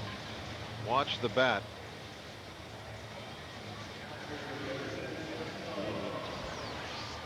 I'm sure busted that one up. I think he put a nice crack in it. Doesn't matter to that kid. He's got a major league bat. Oh, it doesn't make any difference at all. He just realized it was broke. See the look on his face?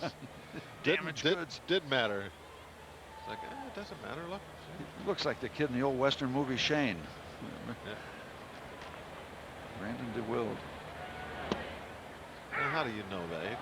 That's a movie buff right there. That's a movie buff. Yep, that was one of my first favorite Westerns. Alan Ladd and Shane.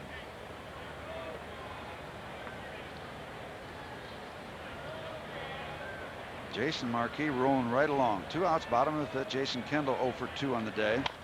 Chop to short. Renteria, a long throw from the hole. Gets him, and that'll do it. And again, 3 up, 3 down for the Pirates in the bottom of the 5th. Cardinals lead it 2-zip. There hasn't been much movement in this ball game, Robert. It's been 2-0 for quite a while in favor of the Cardinals since the 3rd inning, and the Pirates have not done much with the bat. Oliver Perez is hanging in there. He's pitching a good ball game, but that 2 kind of seems like a 4 as we go deeper and deeper into the game with the way Marquis is pitching. Scott Rowland, Edgar Renteria, and Reggie Sanders to face Oliver Perez here in the top of the 6th. As this game goes along, it stays like this, Oliver is going to really start thinking back again to that Roger Cedeno at bat, thinking, why did I walk him in front of those 2 guys? That's the difference. Pitch is missing to Scott Rowland, who had that kind of jam shot, broken bat, little flare just barely over the head of Jack Wilson, and that gave him what is now looming as a larger and larger second run. This is a dangerous pitch. This is upstairs, 3-0 to Scott Rowland. If he would have retired Cedeno, even if Pujols hits that triple, that's 2 outs, infield's back. That the little jam shot's just the easiest little catch in the world for Jack to make. He walked Scott Rowland on 4 pitches.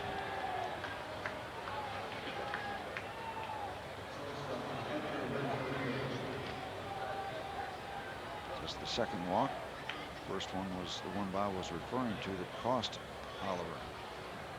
Oliver a little upset at himself out there. I wonder if that 4-pitch walk, a little carryover from that at bat that he had, where he was obviously mad at himself. Scott Rowland doesn't run all that much, but he's smart enough to know that if he picks his spot at the right time, he might have something easy. Most of the real good base runners that don't have great speed, it's when they steal, not so much the blinding speed or the getaway. Pick good spots. 5 pitches in a row that have missed the strike zone. Yeah. Jason Kendall wants to know why. Yep.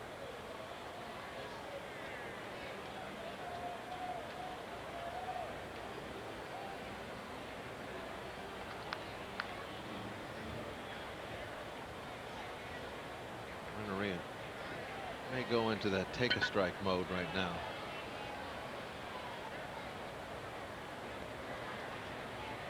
Edgar has grounded into 13 double plays, second only to Pujols. From a Cardinal point of view, it wouldn't be the dumbest thing in the world to wait now for Perez to throw a strike before you swung at anything. 6 in a row. The bullpen phone is ringing as we speak. And it's been he wants to nip this in the bud. You know, getting wild suddenly, that's like with these Cardinal hitters, that's like throwing some blood in the water, shark fishing there. Yep. They are chomping at the bat to get up there when they know that they can just start keyholing on a certain pitch in a certain spot. Yeah, if you get a guy like Oliver just trying to throw strikes, that's changes things around, because you know, you start hunting that fastball and knowing you're going to get it down the middle, then it doesn't matter how hard you throw it. Yeah, big league hitter's going to catch up to it. 190 strikeouts for Oliver as he picked up his 6th earlier. Big Bob Veal, 200 plus 4 times in a season, including 1 year of 276. There's a low strike again by Timmons. There's that 2-1 count again, and they'll keep an eye on Scott Rowland.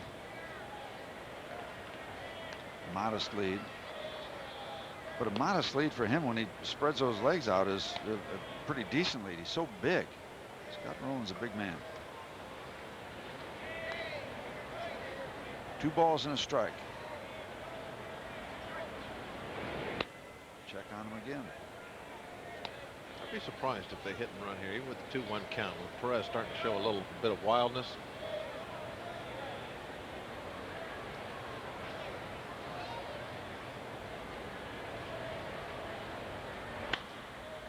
Popped him up. Short right, could be a problem. But Craig Wilson is able to run it down. The ball hung up long enough. And that's a nice comeback. That settles things down momentarily here in the top of the 6th.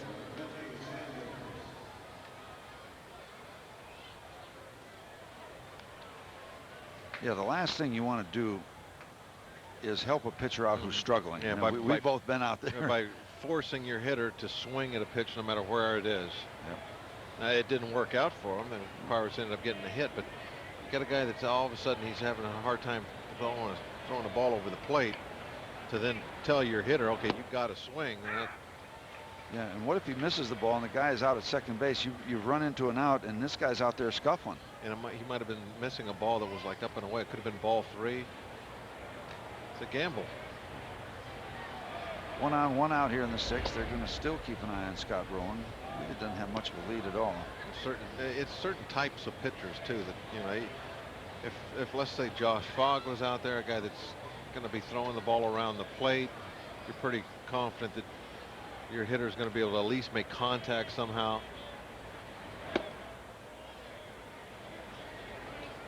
But in Perez's career, he probably never will be much of a victim of the hit and run. That's a tough thing to do against him.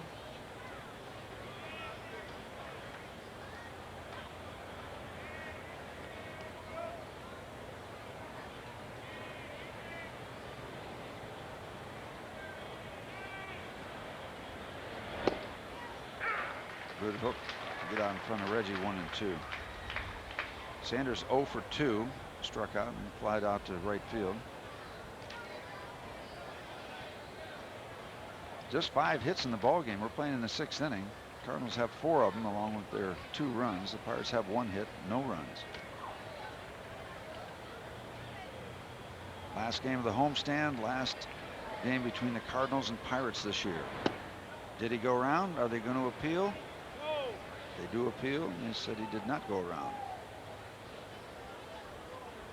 Mike Winters got a, excuse me, Kevin Kelly got an earful from Tommy Lasorda. That's the second time I've called La Russa Lasorda in this series. But anyway, La Russa went down that other end of the dugout and got on him pretty good on that check swing call on Taguchi.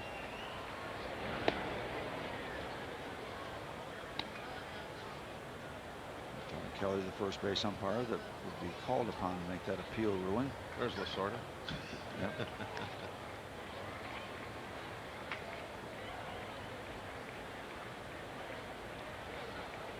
2-2. Got him. Strikeout number 7 for Oliver as he gets Reggie on the high fastball.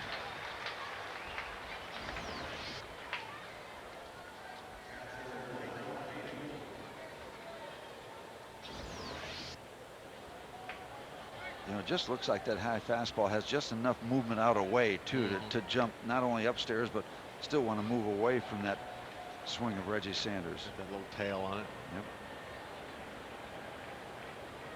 Mike Matheny 0 for 2. Oliver trying to put up another 0, keep it at a 2-0 ball game.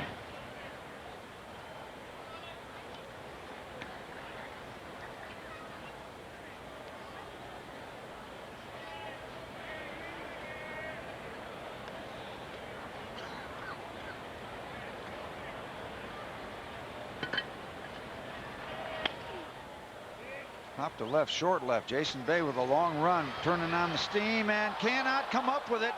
And the Cardinals are going to score. Or are they? Yes, they are. As Jason Bay had a long run on that ball, it just tried to die inside the chalk down the short left field line, and the Cardinals add on. Well, we've been bragging on his defense out there. He breaks the wrong way on that. Big hesitation before he came in. The replay showing him after he's already started in, but he really waited. He thought that ball was going to be hit a lot further than it was. Big swing by Matheny. And I'm pretty sure that he waited or even took a little bit of a step backwards at first. This will do it for the Cardinals in the 6th, but they do add on a huge run, and now they lead it 3-0.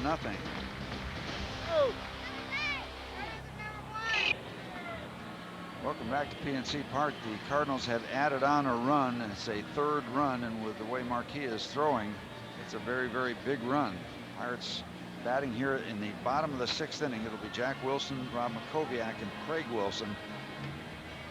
Pirates looking at an uphill battle. Cardinals certainly not out of range. Just kind of seems like that to a degree because of what Marquis is doing. 1 hit, no runs through 5 innings against the Pirates, and that hit was back in the 1st inning. As we said, his previous senior season high in wins was 8 with the Braves 4 years back. Popped up. Reggie Sanders has the play. And he's kind of making it look easy. He has not had too many difficult kind of outs. He's had a lot of routine stuff going.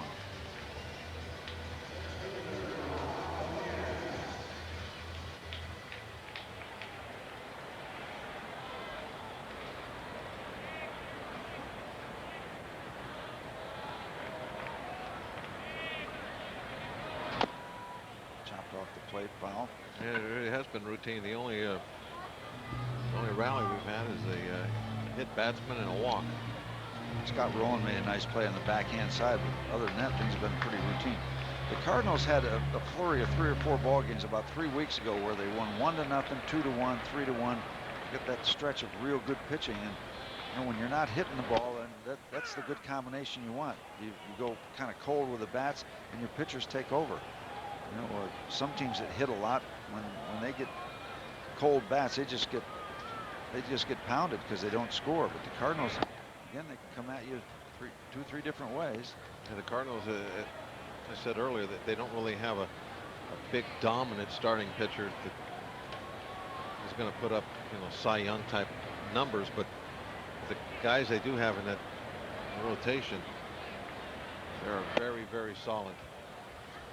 Morris maybe has been considered in the past that type of a pitcher, but he's not having that kind of a dominant year like we've seen before. He's just having a good year. Yeah. They've got 5 guys they can depend on, that is for sure. Line past Luna at second base off his glove, and Rob Makoviak picks up his second base hit. And we don't know what kind of depth they might have because they've all been healthy. They basically have gone with this 5-man rotation for the entire year, except for when they've had some doubleheaders. Yep, well, Dan Herron has come in and started a few games, but that 5-man group is somewhere in the neighborhood. I saw the figures yesterday of 60 and 30. That 5-man group that's been pretty much their rotation. Craig Wilson officially 0 for 1. He was hit by a pitch in the 4th inning.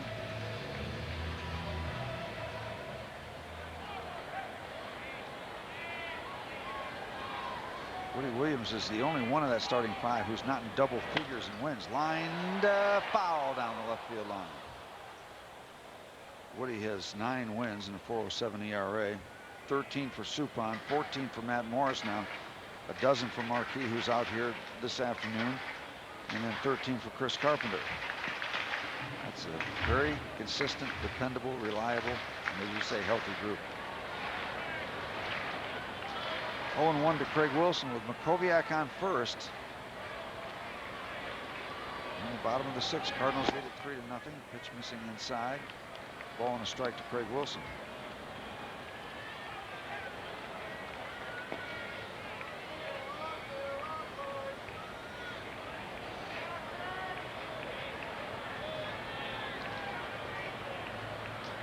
More activity in the Pirate bullpen. 1-1 to Craig. Pop, short right field. Luna cannot get to it, and it'll fall over his head. Makoviak will get into second base. Payback time, similar to the one Rowland had. Just out of the reach of a lunging Luna. Sounds like some kind of a fish, a lunging Luna. You know, and I don't think Luna took a real good route to that ball. Did a lot of lateral running before he curled back into the outfield. And the Pirates once again in business for Darrell Ward, and once again he brings the tying run to the plate. He did it when there was a runner on and it was 2-0. Now there's 2 runners on, it's 3-0. One swing of the bat gets you even.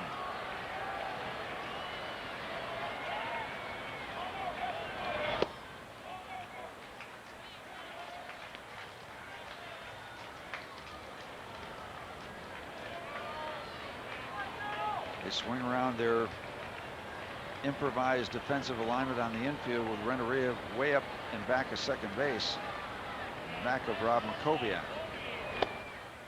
which catches that outside corner according to Tim Timmons.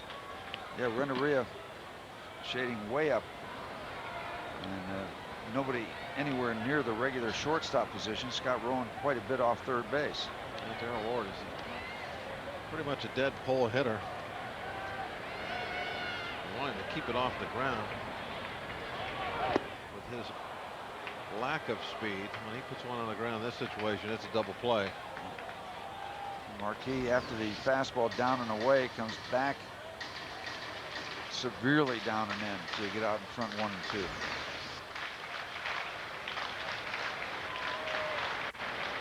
Roger Cedeno just 3 or 4 steps off the warning track in right field. They're playing them pull, they're playing them deep.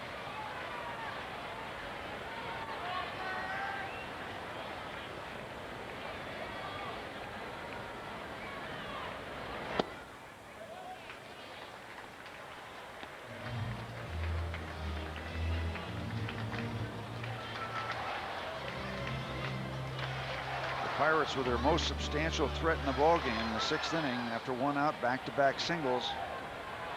It's their 2nd and 3rd hits of the afternoon. 2 and 2 to Darrell Ward. And it gets interesting now. Full count. The Pirate base runners. Makoviak at 2nd, Craig Wilson at 1st. Nothing happening in the Cardinal bullpen.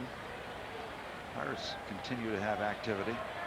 And now a rather large pitch coming. 3 and 2, 1 out. Runners are not going. Ball pop foul down the left field line.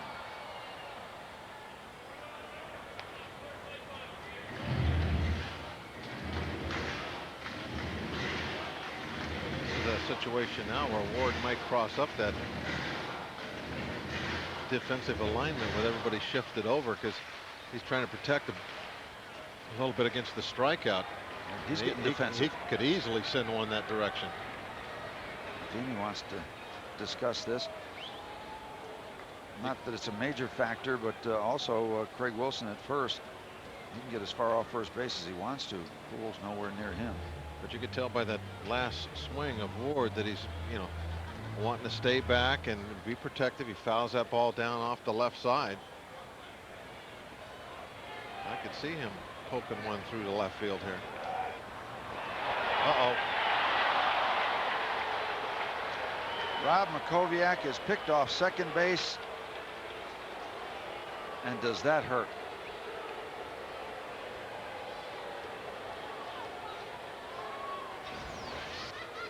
See what happened. Marquis got a signal from his catcher, Matheny. He was looking for signs. Yep. And they get the out call from Hunter I think what happened there too, I'll bet you that Makoviak was looking at those same signs instead of watching the pitcher. Cued to Scott Rowland. He has plenty of time, and the Cardinals get away with it. Great opportunity for the Pirates. It goes by the boards. 3-0 St. Louis. St. Louis, as we go to the top of the 7th, it's getting late for the Pirates. It's too late for Oliver Perez as he leaves after working 6 innings. Yeah, we're going to see that pickoff play again. And you remember Matheny went to the mound and told something to Marquis. This is what he told him. When I give the open hand, you turn and throw the ball to second. Watch his hand. See, he's looking for signs. He sees the flash of the hand. Boom, turns around, and Renneria is standing right there. And Renneria, with a real good roadblock of his own, put that glove right in front of the bag, nowhere at all for Makoviak to go. But Renneria gave the sign to Matheny that's the play they wanted. Matheny went to the mound, told Marquis, when you're looking in for signs, you're going to see me flash my hand open. When I do that, turn around, throw the ball to second base. Brian Meadows working the Marquis. 1 pitch, 1 out to Jason Bay in the top of the 7th. Oliver Perez, 6 innings, 3 earned runs given up on 5 hits. He walked a couple, and in 6 innings, Oliver struck out 7. That's a play you work on It's all the time in spring training. It's a situation too that base runners have a tendency, especially at second base. Some of them do it at first, but especially at second, they're looking at the signs. They're not watching the pitcher. They're seeing if they can maybe steal a sign, whatever. But they're looking. They want to know when breaking balls are coming. They're trying to find that stuff out. They're not looking at the pitcher, so they're looking in there and they see the signs, and by the time they realize the pickoff throw is even coming, it's too late. It's a great time to go to second base. It's not when you're in the stretch position, but when you're looking in for the signs.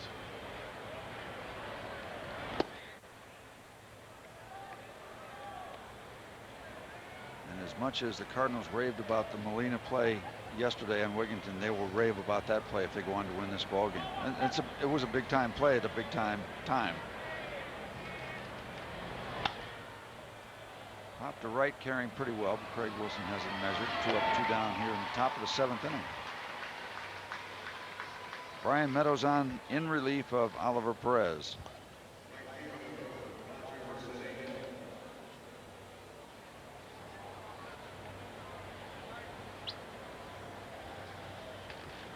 Oliver is on the hook.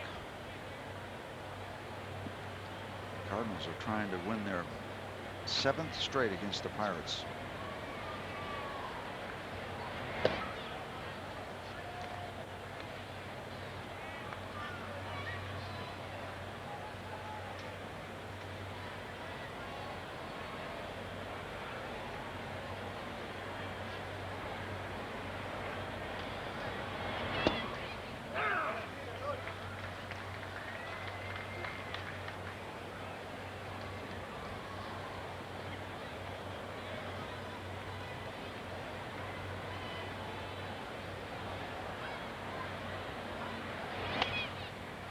Popped up, Jack Wilson and back at Ty Wigginton, but Ty has the higher reach, and Ty looking for that contact again. Yep.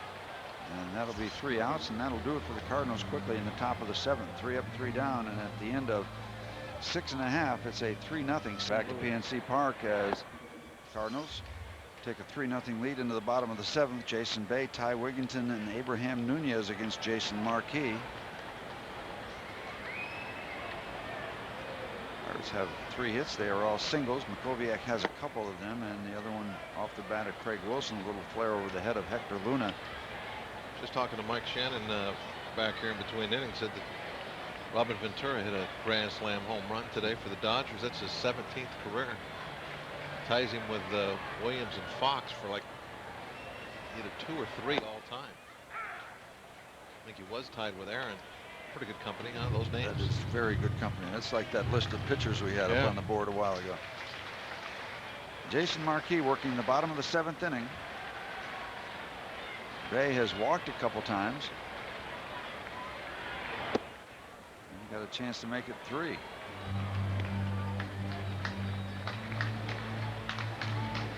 Jason Bay with 20 home runs, 60 RBIs, and a .306 batting average. None of that has changed today with the 2 free passes. You would think right now just a fastball. 3-run lead, 3-2 count. Doesn't want to lead off walk. Fastball drilled to left center field. Taguchi going over and takes it on the run. Nice running catch by Taguchi. Exactly right. And that's why you throw it. Even if the guy centers it and smokes it somewhere, a lot of times it's going to be right at somebody. Yep. You can't get anybody out on the free pass. No. And Bay hit it well, but Taguchi playing that way and was able to run it down. Ty Wigginton 0 for 2. A lot of offers today, the way Marquis has been pitching.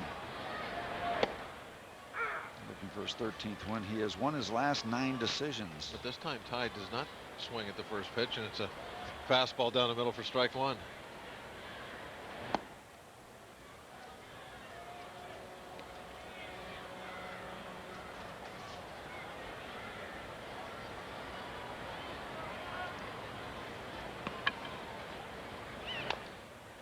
There's 9 consecutive winning decisions for Marquis was preserved last week in St. Louis when the Pirates beat the Cardinals 3-2, but it was an extra innings after Jason Marquis had departed, and he pitched well in that ball game. I believe 8 innings and just giving up a couple of runs on 5 hits. Pitched well enough, but the Cardinals did not score enough for him. And 2 more quick outs here in the bottom of the 7th. Fly ball to center, call 3rd strike, 2 up, 2 down. Just his 3rd strikeout. Every pitcher wants that call. The thing, he put that glove just right on the black, and Marquis drilled it. So far, 1 legitimate crisis and a mini crisis, as Marquis had a couple runners on with 2 outs in the 4th. Pirates did not score, but they had a couple base runners on with 1 out in the 6th. And that's when the Makoviak pickoff occurred. That is just standing out, so glaring. right now.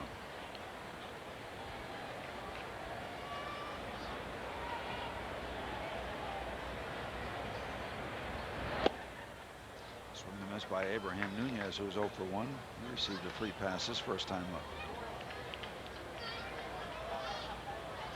Jose Bautista on deck. Nunez can extend the inning. It's going to have to be a 3-1 play, and it is that, as Pujols gives a good feed to Marquis. They get a difficult play done. 3 up, 3 down once again in the bottom of the 7th. Cardinals 3, Pirates nothing. Come back to PNC Park. The Cardinals lead the Pirates 3-0. Let you know that this copyrighted telecast is presented by authority of the Pittsburgh Pirates and may not be reproduced or retransmitted in any form without the express written consent of the Pittsburgh Pirates. Pujols rolling in Renteria here in the top of the 8th inning. Brian Meadows trying to hold the fort. Got it done in the 7th, 3 up, 3 down. The Pirates, their chance. They've got a couple more. Hit well to center field, and Makoviak just giving it a look. Albert drops the hammer here in the top of the 8th inning, straightaway center field, and that quickly the Cardinals add on.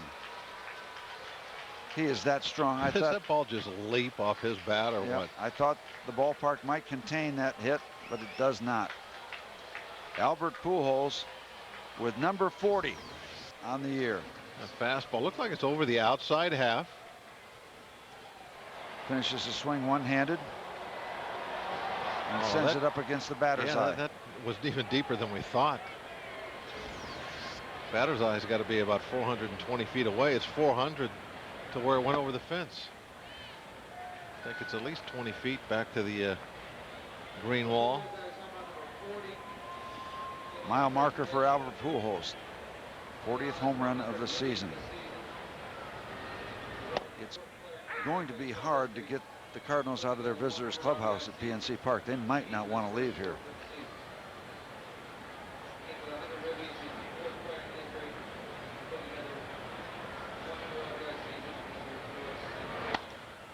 Base hit by Scott Rowan to right field. He is now 2 for 3 on the day with a run scored. That's why it's so tough to play catch up against these guys. We talked about it at the very beginning of the ball game. They don't stop. No, they add on. Renteria 1 for 3.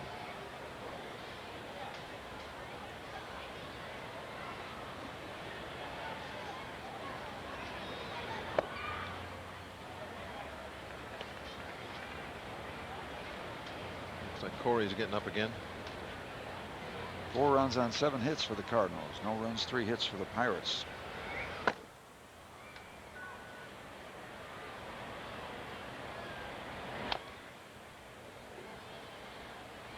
Pirates went from a gem of ball game on Wednesday night when Bosch outdueled Randy Johnson in the off day, and then the Cardinals came to town. It's been a different story over the weekend.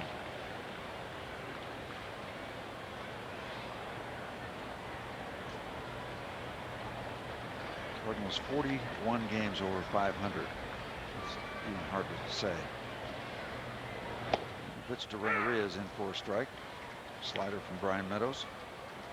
Perez went the first 6. Cardinals have had as good a season as they've had in a long time. And you wonder that they've gone wire to wire. Most major league teams will have a flat spot, but they really haven't had one.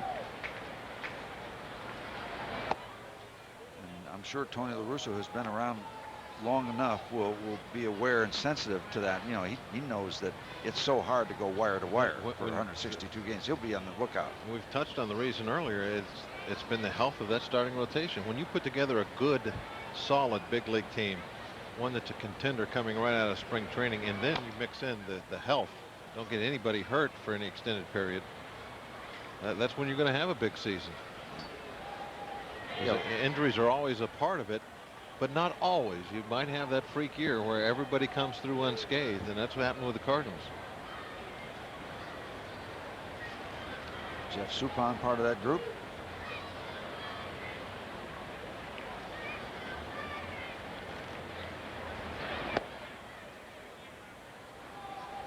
it almost inspires you to stay healthy to pitch for this ball club. Yeah. I mean, they're going to score for you. They're going to make the plays for you. They're going to run the bases for you. I mean, make sure you don't miss a turn. Yep.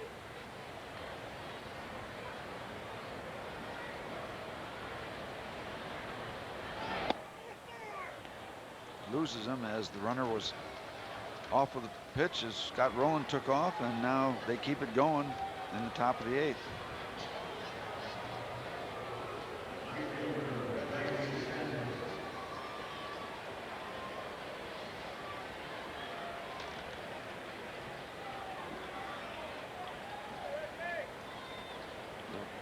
Different type of an at-bat for Reggie Sanders now. He was facing Oliver Perez. He struck out 2 times and flied out to right. Now he'll have to look at the kind of sinking fastball from Brian Meadows and the slider. Be surprised if he didn't see a slider or 2 or 3 from Brian. Good fastball there. Good spot down.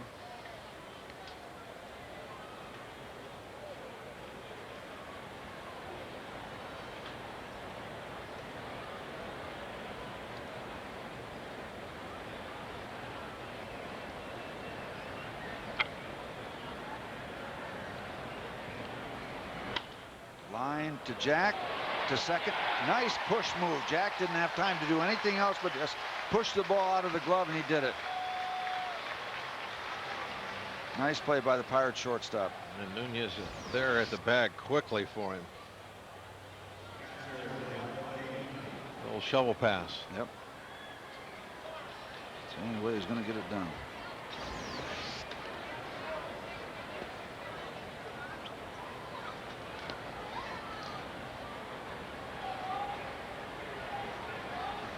Double play number 156 turned by the Pirates.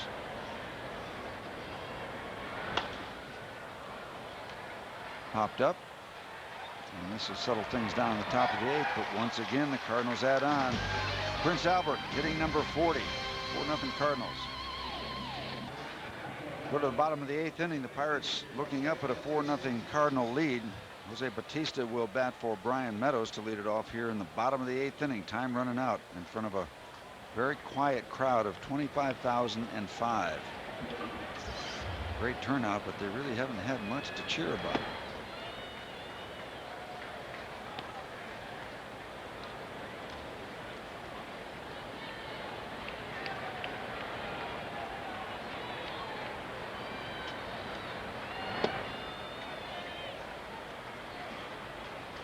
Ray King loosening up in case he is needed, but really Jason Marquis has not needed much.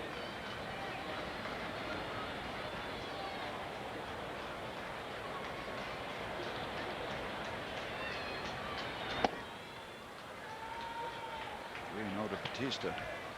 Pirates need base runners, that is for sure.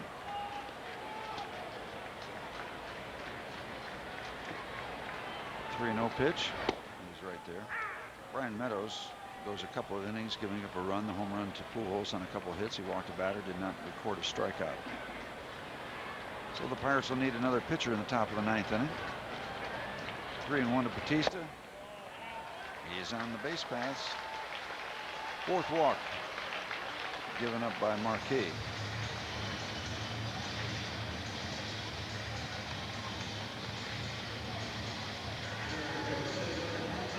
Kendall comes up. Jason is 0 for 3 this afternoon, as is Jack Wilson. So the top of the Pirate batting order, a combined 0 for 6.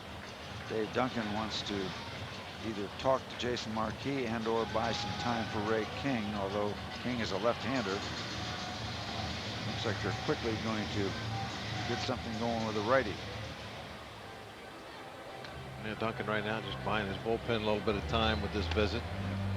Al Reyes is the right-hander, starting to loosen up. When your starter is in the 8th inning and he's got a 4-0 lead and he walks that leadoff hitter, that sends up a little bit of a red flag, maybe starting to run out of gas. And it is the 4th walk. And it tells Marquis that, hey, if I want to finish this ball game, get my shutout, I better get right back in the strike zone quickly, because they have action in the pen and they're thinking about it.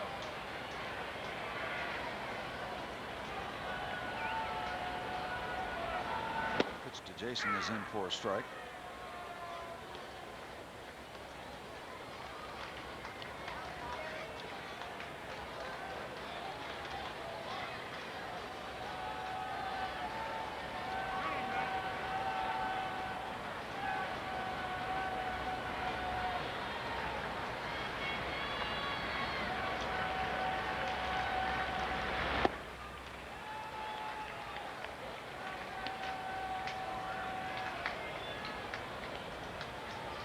Pirates off to Milwaukee tomorrow, as we said, for that 4-game set with the Brewers. Josh Fogg against Doug Davis, I believe, his mound opponent. Davis is 10-10. Line drive up the middle, and this is what the Pirates need. A little station to station for about 20 minutes. Jason Kendall gets his first base hit of the afternoon. The Pirates runners on first and second. Nobody out, bottom of the 8th inning. Hanging breaking ball that Jason jumped on.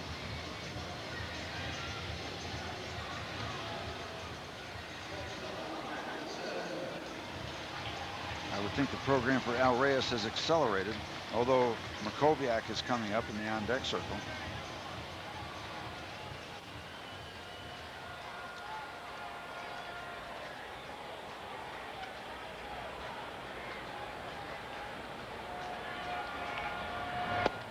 It's to Jack, who is 0 for 3, is in for a strike.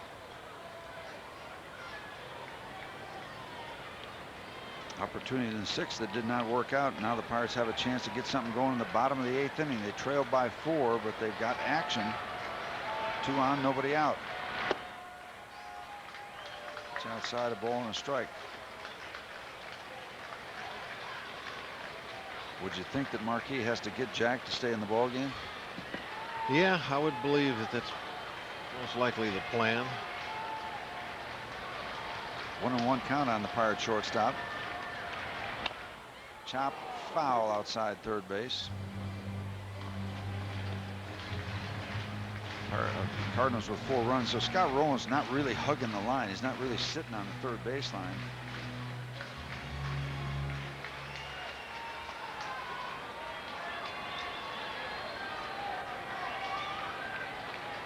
A ball and 2 strikes to Jack Wilson. 2 on, nobody out. Bottom of the 8th. Pirates trailing by 4. 1-2. 2-2. As Jack lays off the slider. They are not expecting Jack to pull the ball. Vast expanse of land in left center field as Taguchi is 5-6 steps over toward right center. Not an extreme shift, but most of the acreage available to Jack in left center or down the left field line. Jack likes to send one to that deep corner every now and then. That'd be a good time for it. 2-2 line foul as he got out in front. Might have cost him a bat. No, he's okay. That funny sound. That ball got in on the handle a good bit.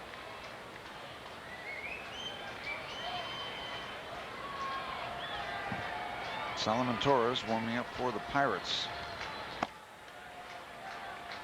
2 balls, 2 strikes to Jack Wilson. Line wide to Rowland, but he spears it over to second for 1, back to first. Not in time. Scott Rowland giving the ball over to Hector Luna as Rowland, with that big wingspan, once again reaches out and gobbles that ball up. So how did Luna get off such a good throw to first base? Looked like Kendall was just all over him. A nice little play, but watch this turn. That throw right on the money with something on it, and Kendall was putting the cross body block on him. That will be it for Jason Marquis as he gets the out, but Tony La Russa is going to make the move. Number 56, right, King, coming in the pitch. Bruce King, the pitcher of 99. Back to PNC Park. Pirates trying to get something going and cash something in the bottom of the 8th. They've got runners at first and third with 1 out. Ray King on to work against Rob Makoviak. We had this matchup yesterday, and Ray King got Makoviak to pop out to short. Ray King very much the specialist.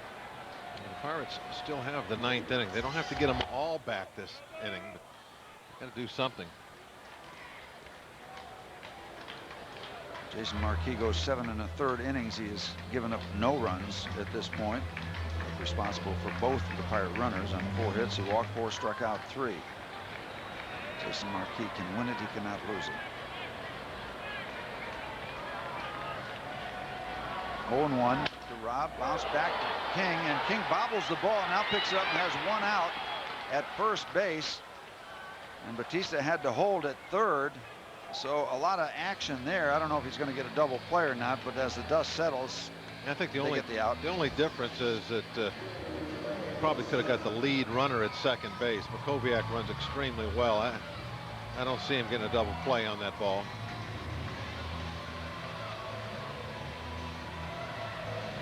Bautista has to hold his ground. Ball's just right back to the pitcher. We've already had 1 disaster on the base pass. You can't afford another one.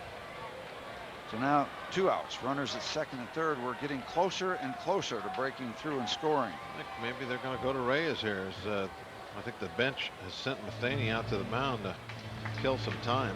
Well, Reyes has had plenty of time because he was starting to loosen up when we looked out there when we first saw Ray King. Oh, it's Tavares. Julian, that's why they're doing it, because they switched off from Reyes to Tavares.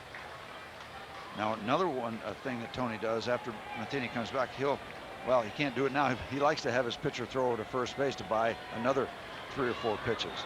But it looks like Ray King is going to keep it going against Craig Wilson. Craig 1 for 2. Well, he can do the hold thing. You don't need to have any pickoff throws. He can just tell him to come set and hold the ball for a while. That's what he did.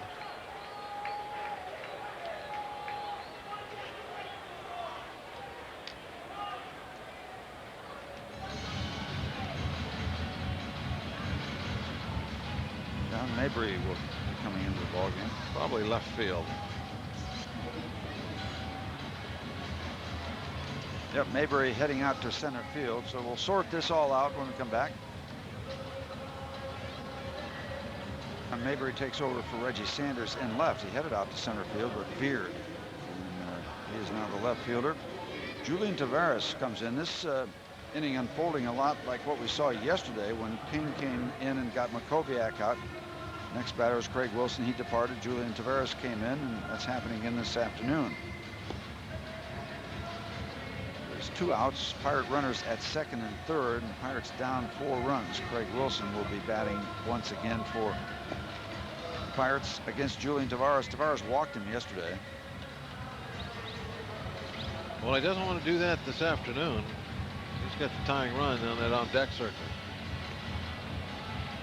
Cardinals have 2 left-handers. It's not Steve Klein. He is not the other one to complement Ray King.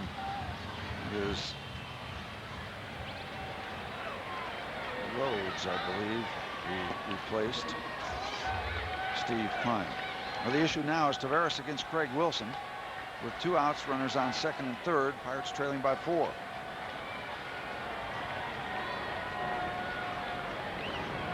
Tavares ready. The ball hit foul just past Jose Bautista.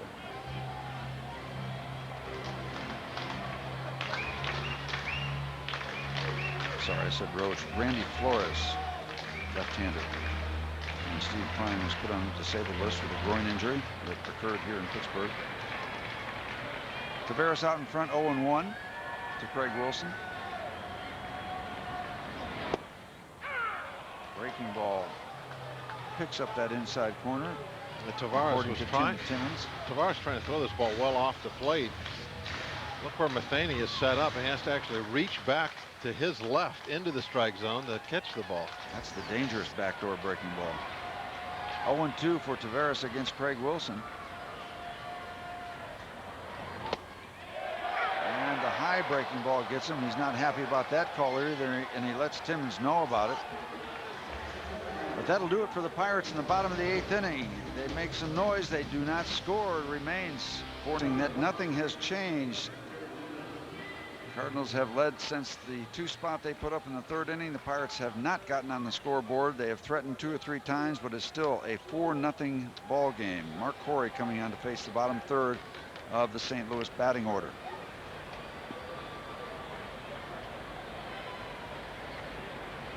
Marquis threw 117. 68 over strike. Got a 29er ball. Hector Luna officially 0 for 2. Foul out of play. Tony Womack the day off. Luna getting the start at second base. Taguchi in center field. No Jim Edmonds. Cedeno in right. Larry Walker taking the afternoon. Easy. Makoviak takes care of that one easily.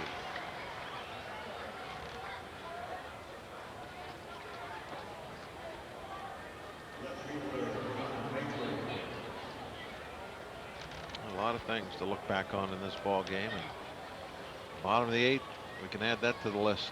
Yep. First and second, nobody out. Come up with a 0.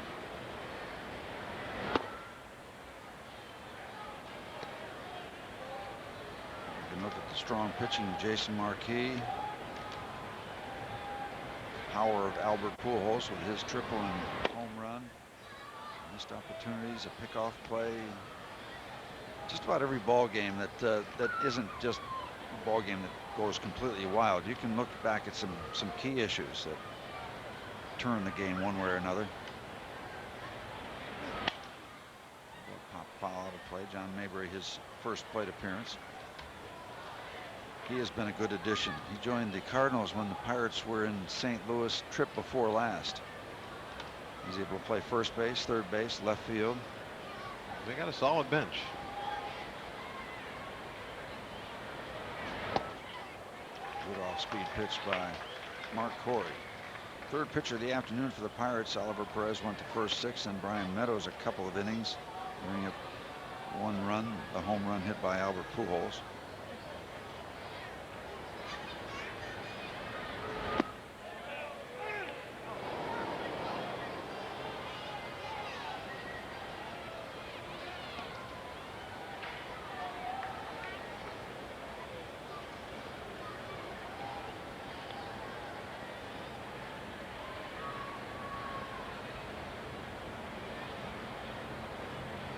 Payoff pitch is foul down the first baseline past Dave McKay. Whose son, by the way, was on the active roster for the Cardinals as a catcher. First trip into St. Louis. Cody McKay. Another payoff pitch from Corey. Bounce to first base. Darrell Ward gobbles it up. 2 up, 2 down here in the top of the 9th inning. Pirates have one more chance, and in the bottom of the 9th, it'll be Ward, Bay, and Wigginton scheduled. Flores, the left-hander, and Al Reyes loosening up. This time, not a save situation for Izzy. Jason Isringhausen. Since they double switched, you would think they're going to stay with Tavares.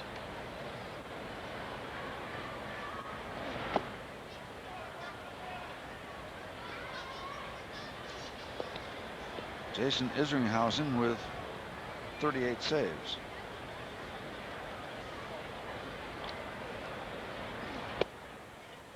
He was at the top of the list, tied with Armando Benitez of Florida with 38. Danny Graves with 37.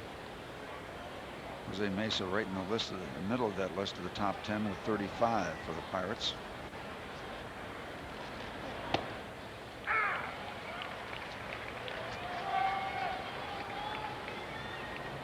Two balls and a strike to Sotaguchi.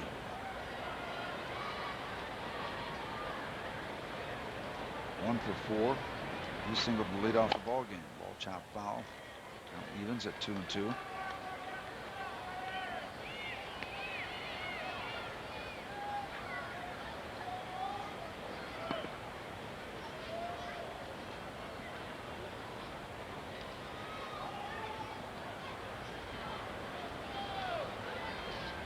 Big scores around the National League. Dodgers held off the Mets 10-7. Robin Ventura, what you said, he hitting it in his 10-7 or 10-2? 10-2. Yep. Yeah. Philadelphia 10-0 over Milwaukee. San Diego 11-3 over Montreal. A lot of offense this afternoon.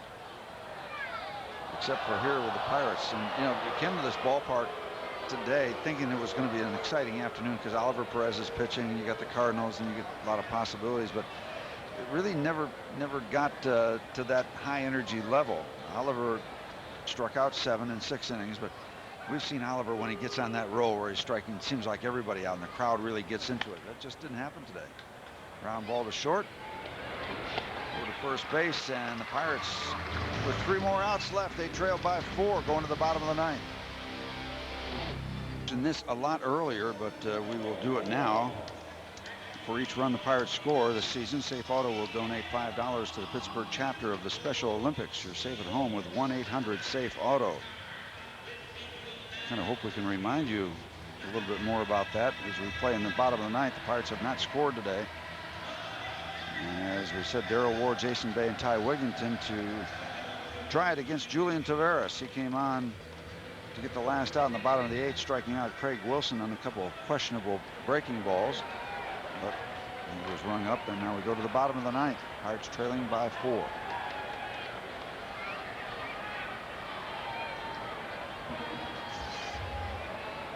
Marquis 7 1/3.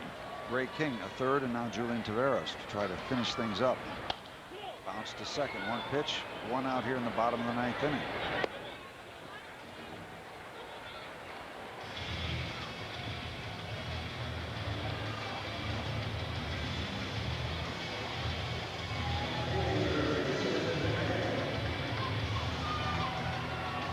I thought that Taveras is supposed to wear some new hats. That one looks well broken in, doesn't it? Yeah, it does. Although compared to the old one that was thrown out. Yeah, that was a red one though. It's Yeah. that dark one. You can't really see much about it. The last thing I read about that is they got the hat back and they've had some lab do some tests on it. Yeah, And it's like- just dirt.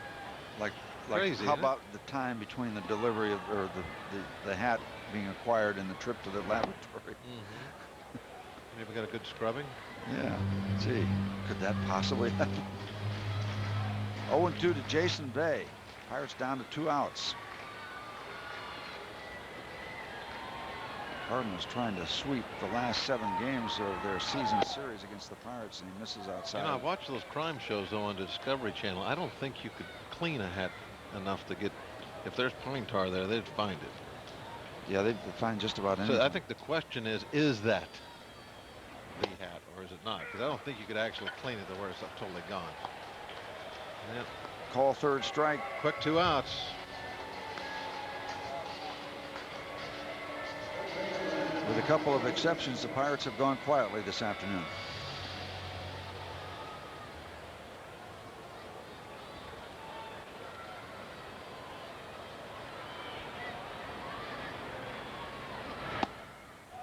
Bottom of the 9th is not any exception so far. 1 pitch to Ward, quick strikeout of Bay. 0-1 quickly to Wigginton.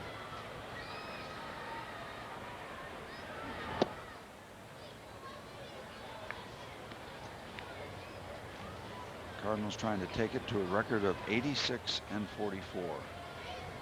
The best in baseball. Pop to left center. Playable. Mabry over.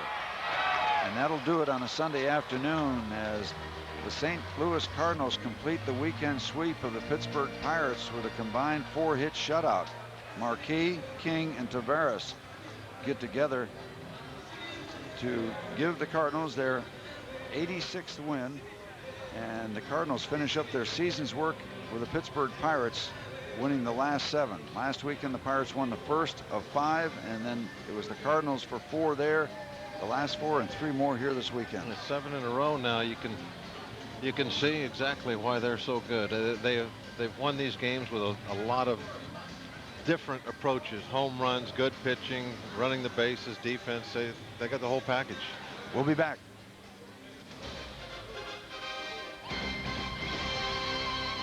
PNC Park. Well, the numbers tell the story this afternoon. The St. Louis Cardinals scored 4. The Pirates didn't score any. And Robert, when your pitcher doesn't give up any runs, you don't need to do much offensively. And the Cardinals didn't do all that much, but it was certainly enough. Yeah, there was a situation there early on where they scored a couple of runs, and I think you and I both thought, well, that's not going to do it today. 2 runs, no big deal, just hold them right there. Well, that was all they needed, those 2 runs. And, you know, there wasn't really nothing that Perez could do. Pujols is going to get his hits. He hits this ball into the gap, triple, scores a run. And after this triple, Roland saw it off. Little tiny blooper drawn in infield. It falls in, and that basically was the ball game. Yeah, and we thought the real headliner on the mound was going to be Oliver Perez, the strikeouts, and what a good job he's done all season. And he did okay, but it was Jason Marquis' day as he just constantly got routine outs. There were a couple jams, but he got outs when he needed to, and then the bullpen came in, and you only give up 4 hits. That's a fine day of pitching. So once again, you get the emphasis on the Cardinals that can do it to you with the bats, or they can do it to you with pitching. Today they did it with a little bit of hitting and a whole lot of pitching. Yeah, Marquis did a great job, and it's a warm, muggy afternoon here, and he was out there throwing the ball pretty hard all day. I was surprised at how well he kept that fastball of his up in the mid-90s through a lot of 94s. There you see what the Central Division it looks like. It's a shambles. It's not pretty for anybody unless you're a Cardinal. 14.5 game lead. They're on pace to win well over 100 games this year. It's just a great year for the Cardinals. It's going to be their best year in a long, long time. Yep. Yeah, Oliver Perez did okay. Again, 7 strikeouts in 6 innings, so he gets up to that 190, 191 level this afternoon. He was dominating at times in certain situations, but didn't quite get on that roll where he strikes out batter after batter after batter. So he takes the loss. Marquis picks up his 13th win. As you take a look at Oliver, Oliver drops to 9-7. So the Pirates will get ready to go to Milwaukee and hope for better things. Certainly good to get on the other side of the Cardinals. The Cardinals just really ran through the Pirates like a hot knife through butter. Now the Brewers are really struggling right now. They've lost, well, I think 11 in a row. I'm pretty sure they got killed today. So going up to Milwaukee right now could be just what we need. Get up there and hopefully take 3 out of 4. There you see the final line score, 4-0 St. Louis over the Pittsburgh Pirates, and we'll look forward to seeing you tomorrow night in Milwaukee.